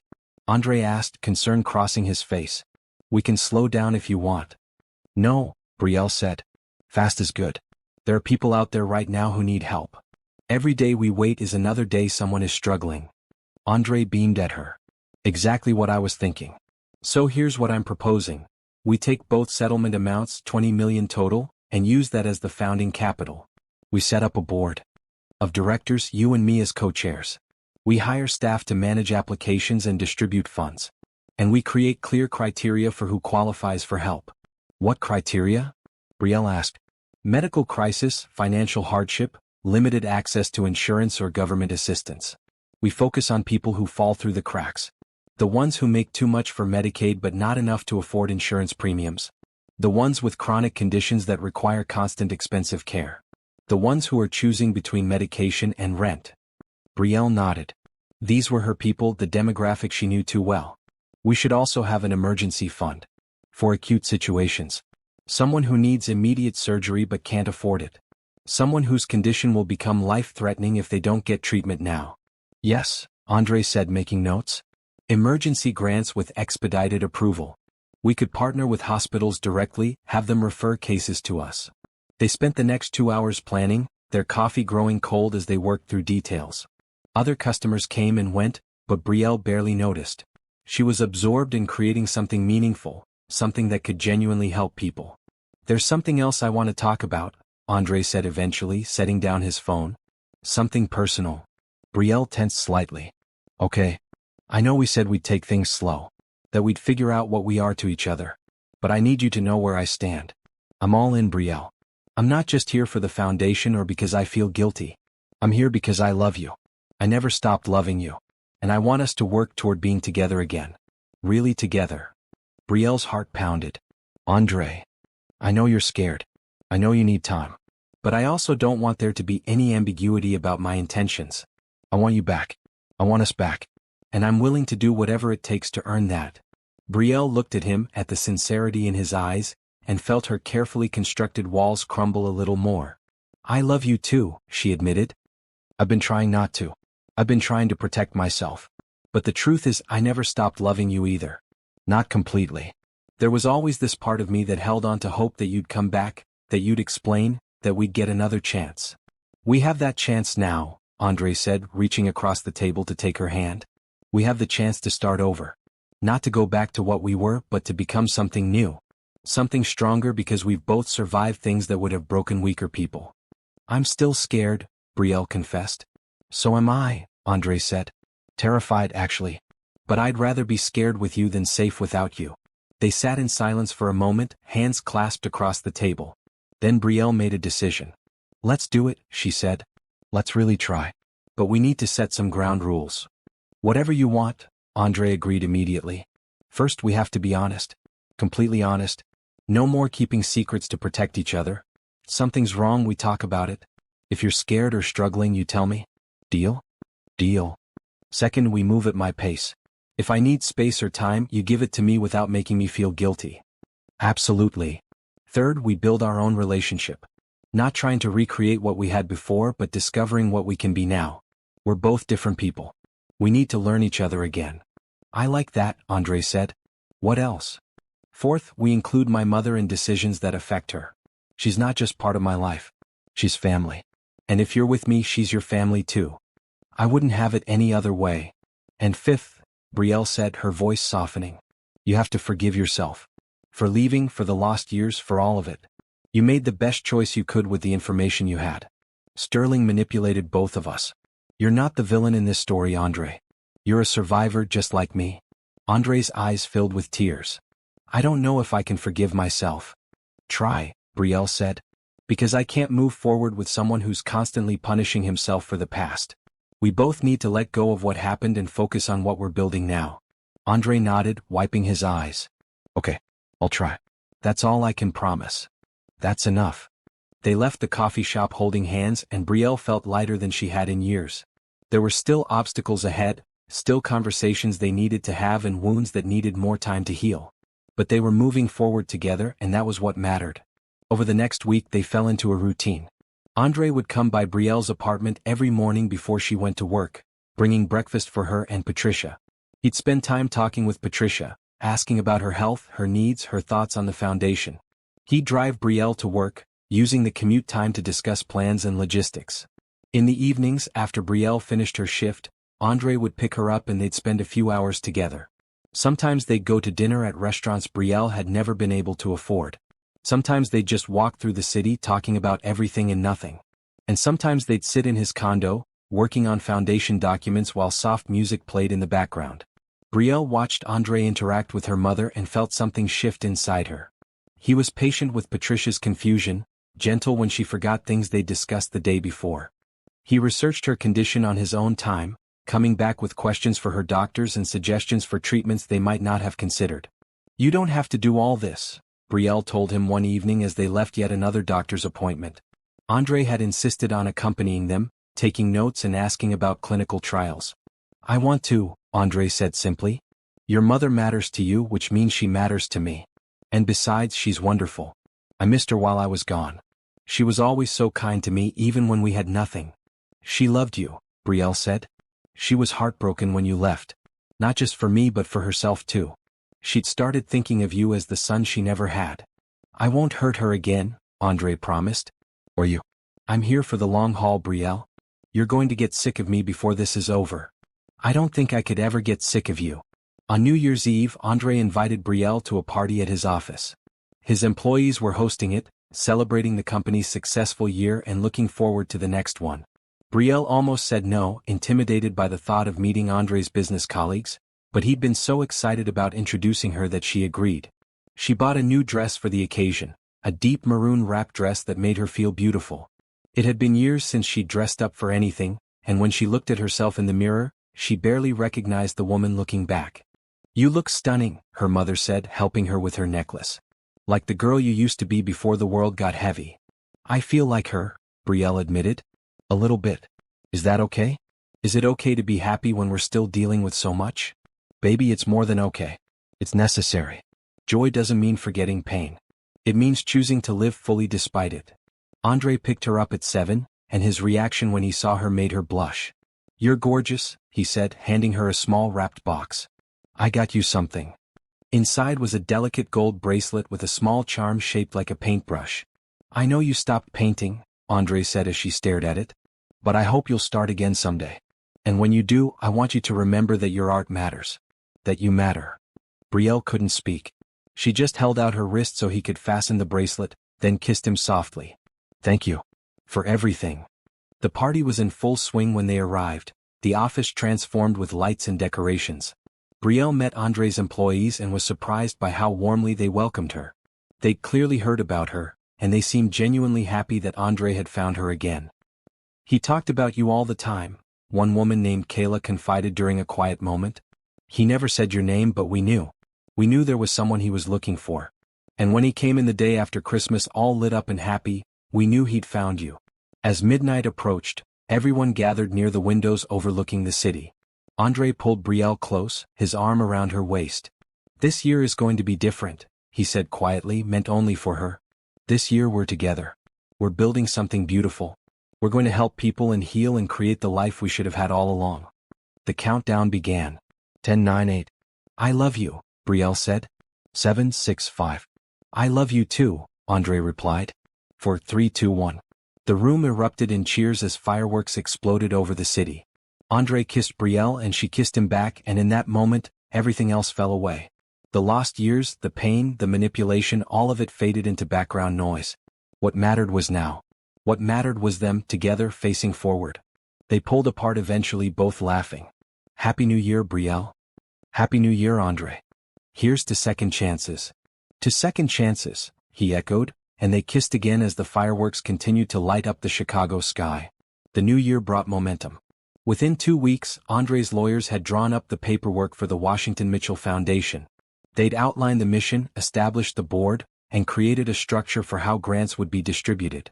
On a cold Tuesday in mid-January, Brielle and Andre sat in a conference room with 5 lawyers and 2 accountants, signing document after document.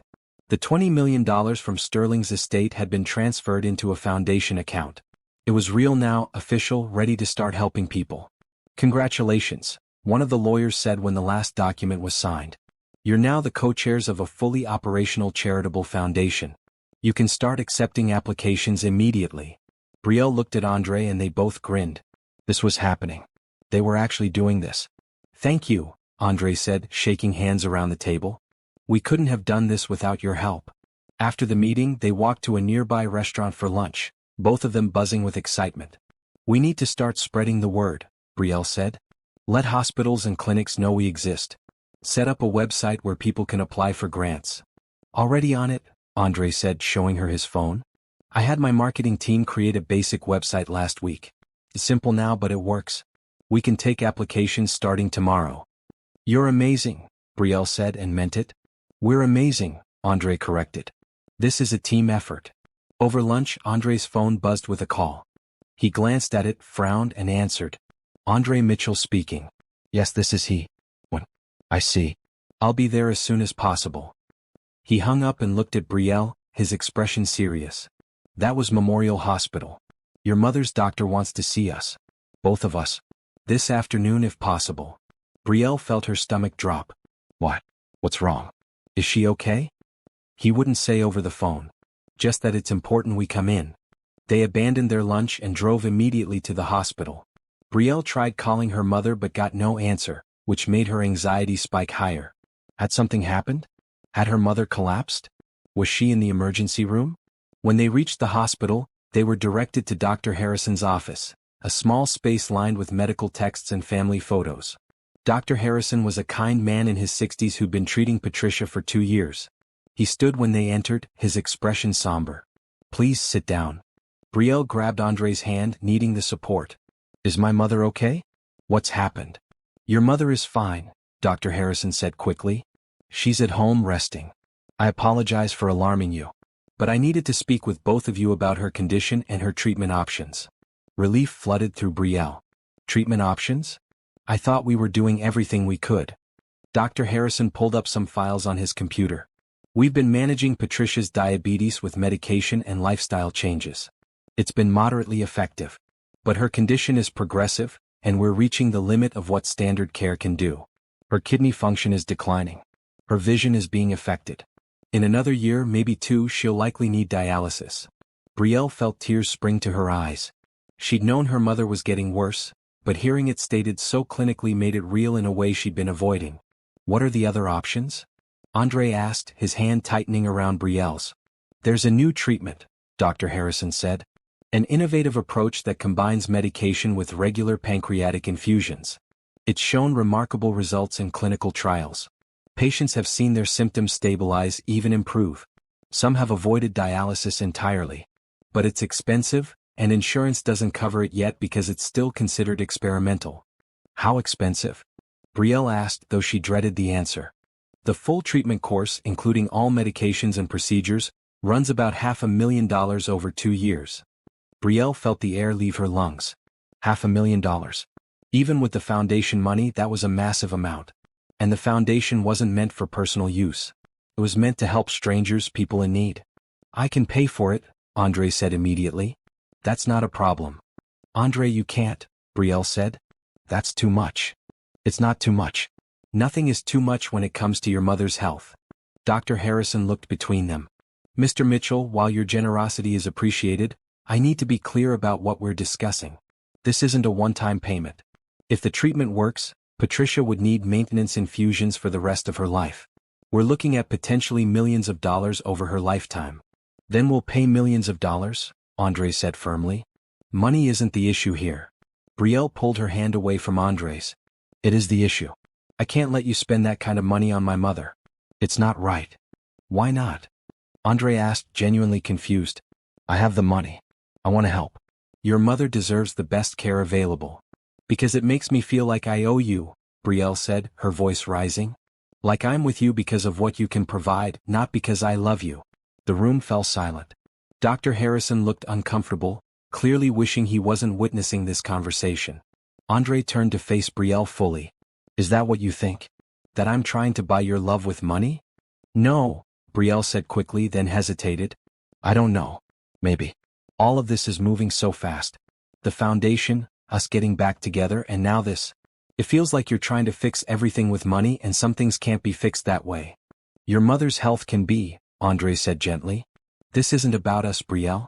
This is about giving Patricia a chance at a better life. Don't let your pride or your fear about our relationship deny her that chance. Brielle knew he was right, but accepting felt impossible. All her life she'd taken care of herself and her mother. She'd never relied on anyone, never asked for help. The idea of accepting such a massive amount of money, even from someone she loved, went against everything she'd taught herself. I need to think about this, she said finally. Dr. Harrison cleared his throat. I understand this is a difficult decision. Take some time. Discuss it together. But I should mention that Patricia's condition is deteriorating. If we're going to start this treatment, sooner is better than later. They left the doctor's office in tense silence. In the car, Andre tried to talk, but Brielle held up her hand. Please. I need quiet right now. I need to process. Okay, Andre said. But can we go to my place? Talk this through properly? Brielle nodded, not trusting herself to speak. At Andre's condo, she went straight to the windows and stared out at the city. She felt Andre come up behind her but didn't turn around. Talk to me, he said. Tell me what you're feeling. I'm feeling overwhelmed, Brielle said. I'm feeling like my life is spinning out of control. A month ago, I was alone and struggling, but I understood my situation. Now everything is different. You're back, we have money, there are options I never dreamed of. And it's wonderful, but it's also terrifying. Why terrifying? Because what if it goes away? Brielle turned to face him. What if I let myself depend on you and then something happens? What if you get sick again? What if you decide this is too much? What if you wake up one day and realize that taking care of me and my mother is more than you signed up for? Andre took her hands. That's not going to happen. You don't know that. 5 years ago, you thought we'd be together forever, and then life happened. Yes, life happened, Andre agreed. Terrible, unfair, manipulated life. But we survived it, Brielle. We survived being apart for 5 years. We survived Sterling's manipulation. We survived illness and loneliness and heartbreak. If we can survive all that, we can survive anything. But your money? Is just money, Andre finished. It's paper and numbers in an account.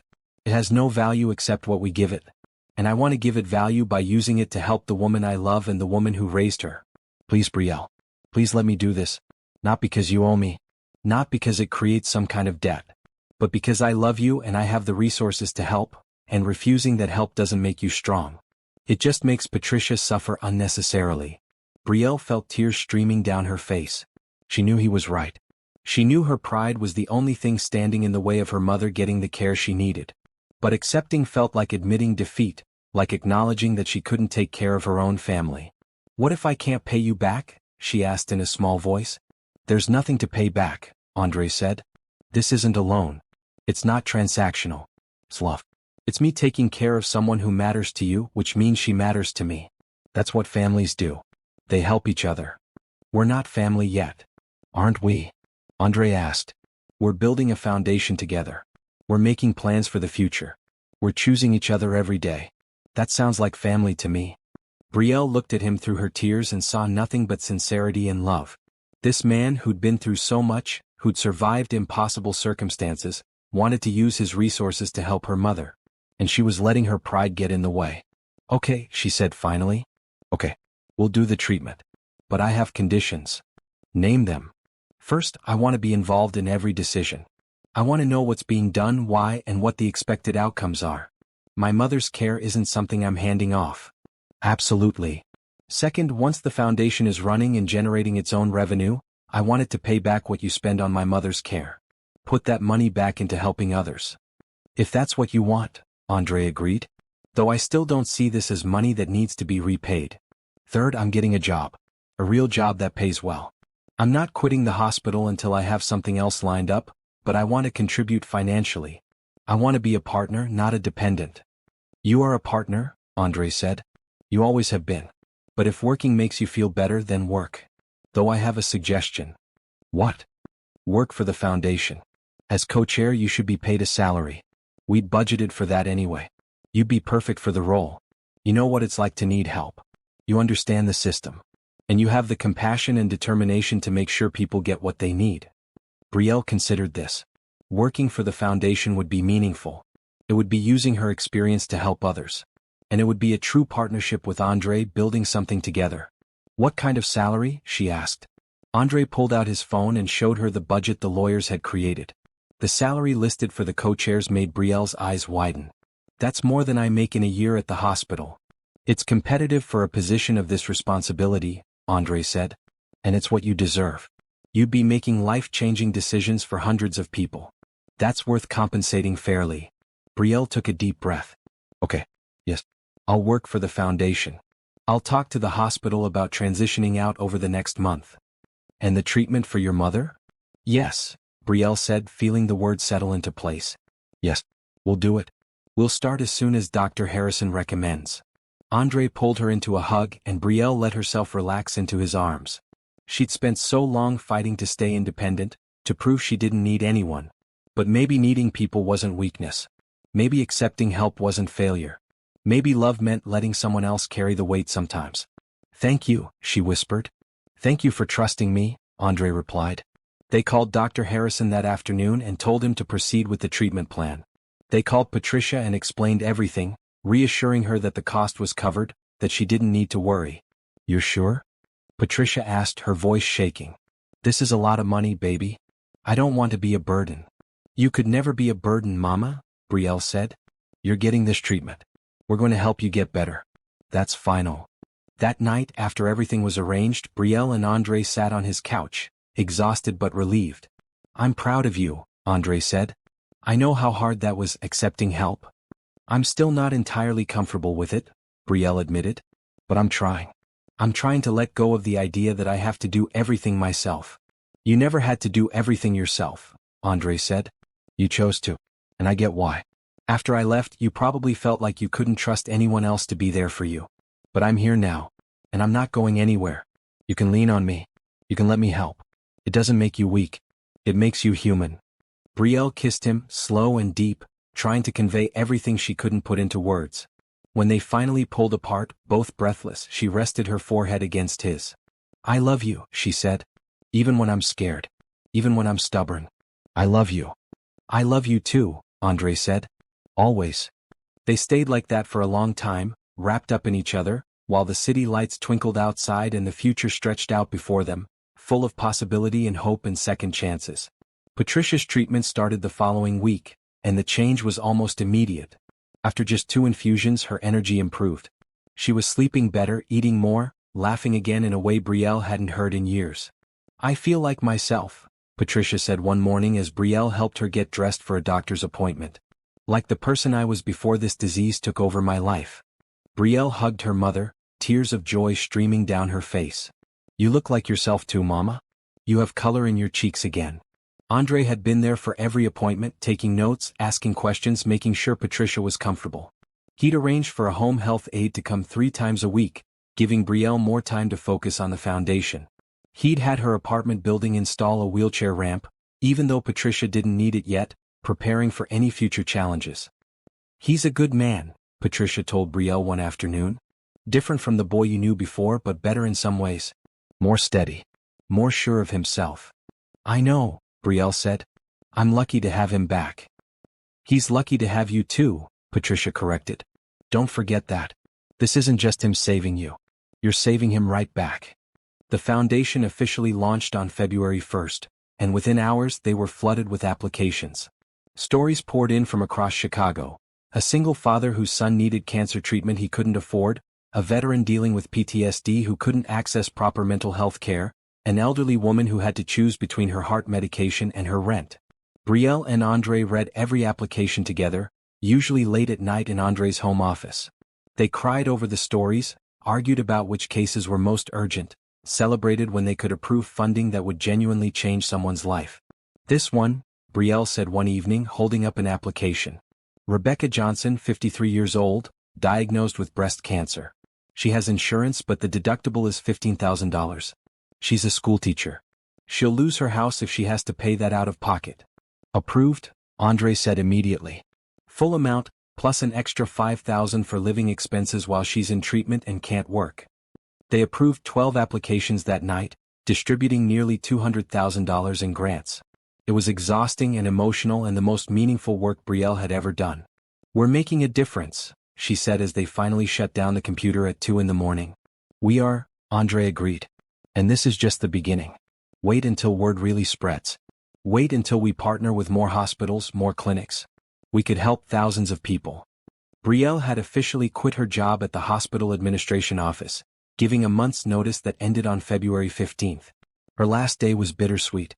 She'd made friends there, had found purpose in helping patients navigate the complicated medical system. But she was moving on to something bigger now, something that would let her help even more people. Her co-workers threw her a small party, and several of them pulled her aside to ask about the foundation. I have a cousin who needs help, one woman said. Her husband has ALS. They're drowning in medical debt. Could she apply? Absolutely, Brielle said, giving her the website information. We review applications within 48 hours. If she qualifies, we can get her funding within a week. Word about the foundation spread through the hospital like wildfire. By the end of her last shift, Brielle had given out the website to at least 20 people. She left feeling like she was making the right choice, even if it was scary stepping away from the security of a steady paycheck. How do you feel? Andre asked that night over dinner at a quiet Italian restaurant. Terrified, Brielle admitted, but excited. For the first time in my life, I'm doing work that feels truly important. Not just important to me but important to the world. You were always important to the world, Andre said, reaching across the table to take her hand. You just couldn't see it. They'd settled into a rhythm now, spending most nights together but still maintaining separate homes. Brielle wasn't ready to officially move in with Andre, though she kept more and more of her things at his place. It felt safer this way, maintaining some independence while building their life together. In early March, the foundation received an application that stopped them both cold. It was from a young man named Tyler, 26 years old, diagnosed with the same rare blood disorder Andre had fought years ago. He'd been told he needed immediate treatment, but he had no insurance and no way to pay. This is me, Andre said, his voice shaking as he read the application. This could have been me if Sterling hadn't offered to help. Then we help him, Brielle said immediately. We cover everything. Treatment, medication, living expenses. Everything. That could run over $1 million, Andre said. I don't care. This is what the foundation is for. This is exactly the kind of situation we're meant to address. They approved Tyler's application that night, and 2 days later, he was starting treatment at the same hospital where Andre had been treated. Andre insisted on meeting him, on being there to offer support and understanding. You're going to get through this, Andre told Tyler in the hospital room before his first chemotherapy session. I know it's scary. I know you probably feel like you're going to die. But you won't. You're going to fight and you're going to win and you're going to have a whole life ahead of you. Tyler, pale and scared, looked at Andre with hope in his eyes. How do you know? Because I had the same disease. Same diagnosis, same prognosis. And I'm here healthy and thriving. You can do this. We're going to make sure you have everything you need to do this. Brielle watched from the doorway, her heart full. This was why they'd created the foundation. Not just to distribute money but to offer hope, to show people they weren't alone in their struggles. Over the next few weeks, Andre became a regular visitor to Tyler's hospital room. He'd bring books and movies, sit with Tyler through the hard treatments, talk him through the fear and pain. He was giving Tyler what he'd never had. Someone who understood, who'd been through it and survived. You're a good man, Brielle told him one night after a particularly difficult visit. Tyler had been so sick he could barely speak, but Andre had stayed anyway, just holding his hand and being present. "I'm trying to be," Andre said. "I'm trying to be the person I needed when I was sick. The friend, the support, the proof that life goes on after the nightmare." In mid-March, Patricia's doctor gave them incredible news. Her kidney function was improving. The treatment was working better than anyone had expected. She wasn't out of danger yet, but for the first time in years the trajectory was upward instead of downward. "This is a miracle," Dr. Harrison said, showing them the test results. "I've never seen someone respond this well to the treatment. If this continues, she might avoid dialysis entirely. She might have years, possibly decades, of good health ahead of her." Brielle and Andre celebrated that night with Patricia, the three of them sharing a fancy dinner that Andre had catered to Brielle's apartment. Patricia wore a bright red dress she'd bought for the occasion, and she looked healthier than she had in years. "I want to toast," Patricia said, raising her glass of sparkling cider. "To second chances. To love that survives impossible circumstances. To my daughter who never gave up on me. And to Andre who came back when we needed him most. I'm grateful for this life, for this family, for every day I get to spend with you both." They clinked glasses, and Brielle felt happiness wash over her so intensely it almost hurt. This was what she'd been missing for 5 years. Not just Andre, though his presence was crucial. But this feeling of family, of belonging, of being part of something bigger than herself. "I want to toast too," Andre said, setting down his glass and reaching into his pocket.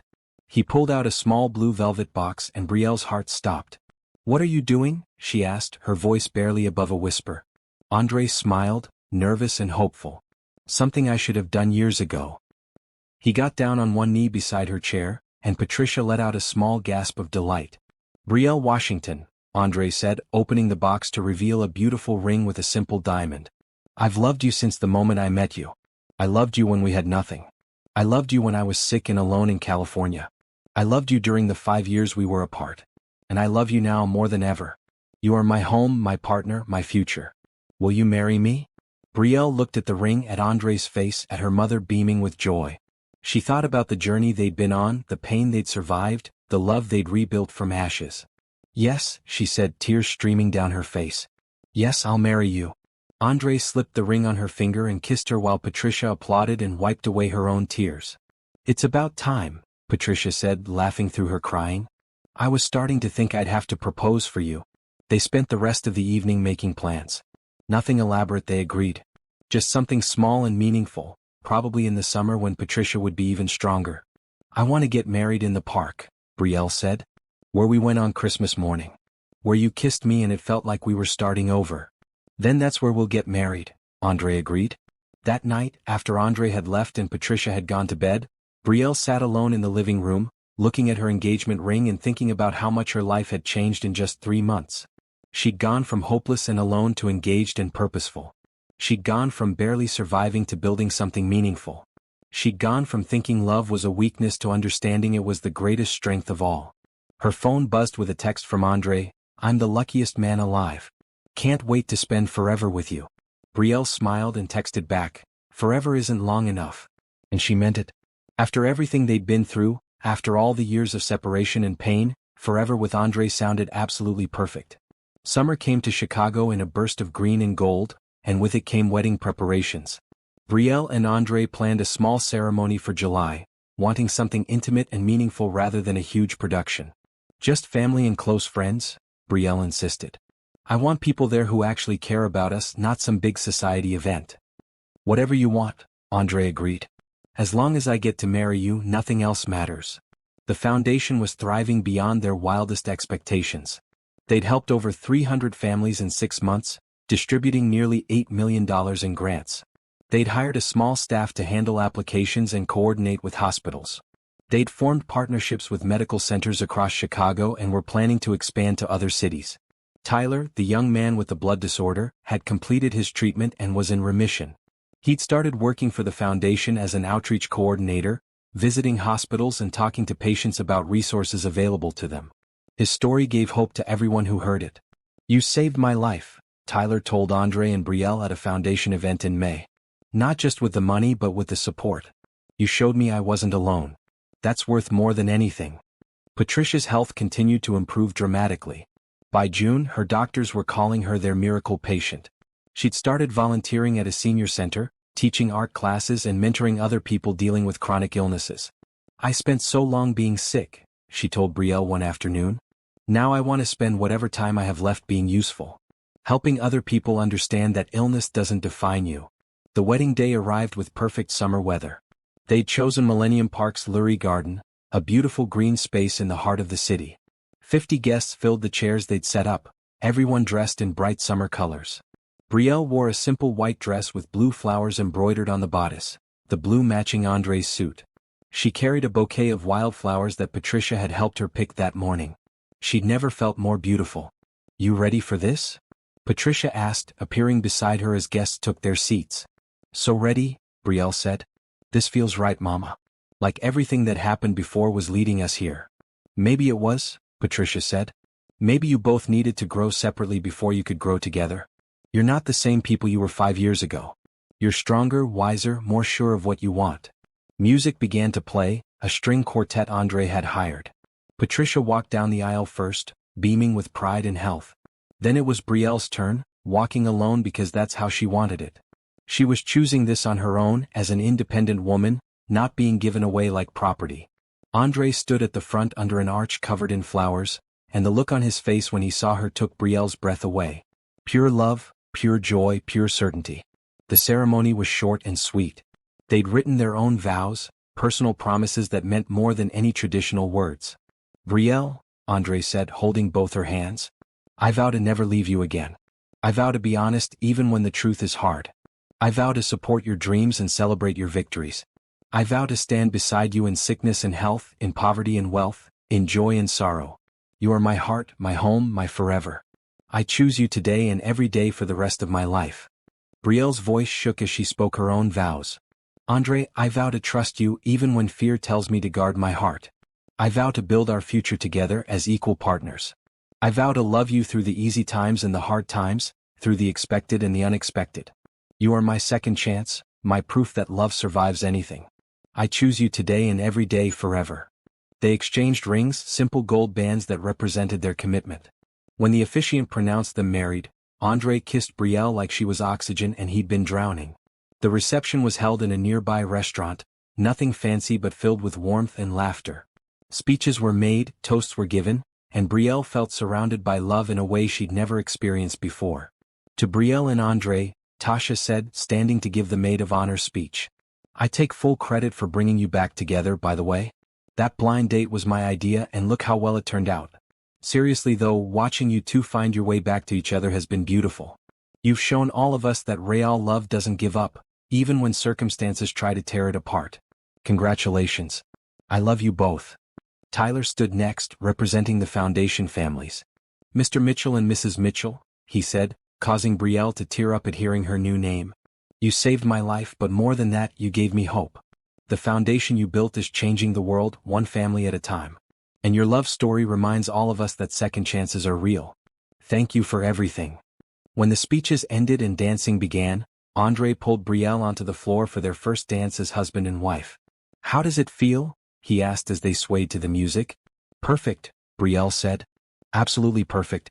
A year ago, I never would have believed this was possible. I was so alone, so convinced I'd never be happy again. And now I have everything. You, my mother's health, meaningful work, a future full of possibility. I'm the luckiest woman alive." "I'm the lucky one," André insisted. "You gave me a second chance when you had every right to say no. You trusted me when I hadn't earned that trust. You let me back into your life and your heart. That's a gift I'll never take for granted." They danced until the sun set, until the summer stars came out over Chicago. They celebrated with friends and family, cut their cake, tossed the bouquet. And through it all, Brielle felt a happiness so deep and complete that it brought tears to her eyes. As the evening wound down, André took Brielle's hand and led her away from the party, back to the spot in Millennium Park where he'd first kissed her on Christmas morning. "I have something for you," he said, pulling a wrapped box from his jacket pocket. "You've already given me everything," Brielle said. "Not everything. Open it." Inside the box was a set of professional paintbrushes and a gift certificate to an art supply store for $1,000. "I know you stopped painting," André said softly, "but I hope you'll start again. You have so much beauty inside you, Brielle. So much talent. The world deserves to see what you create. Brielle held the brushes, feeling their weight in her hands.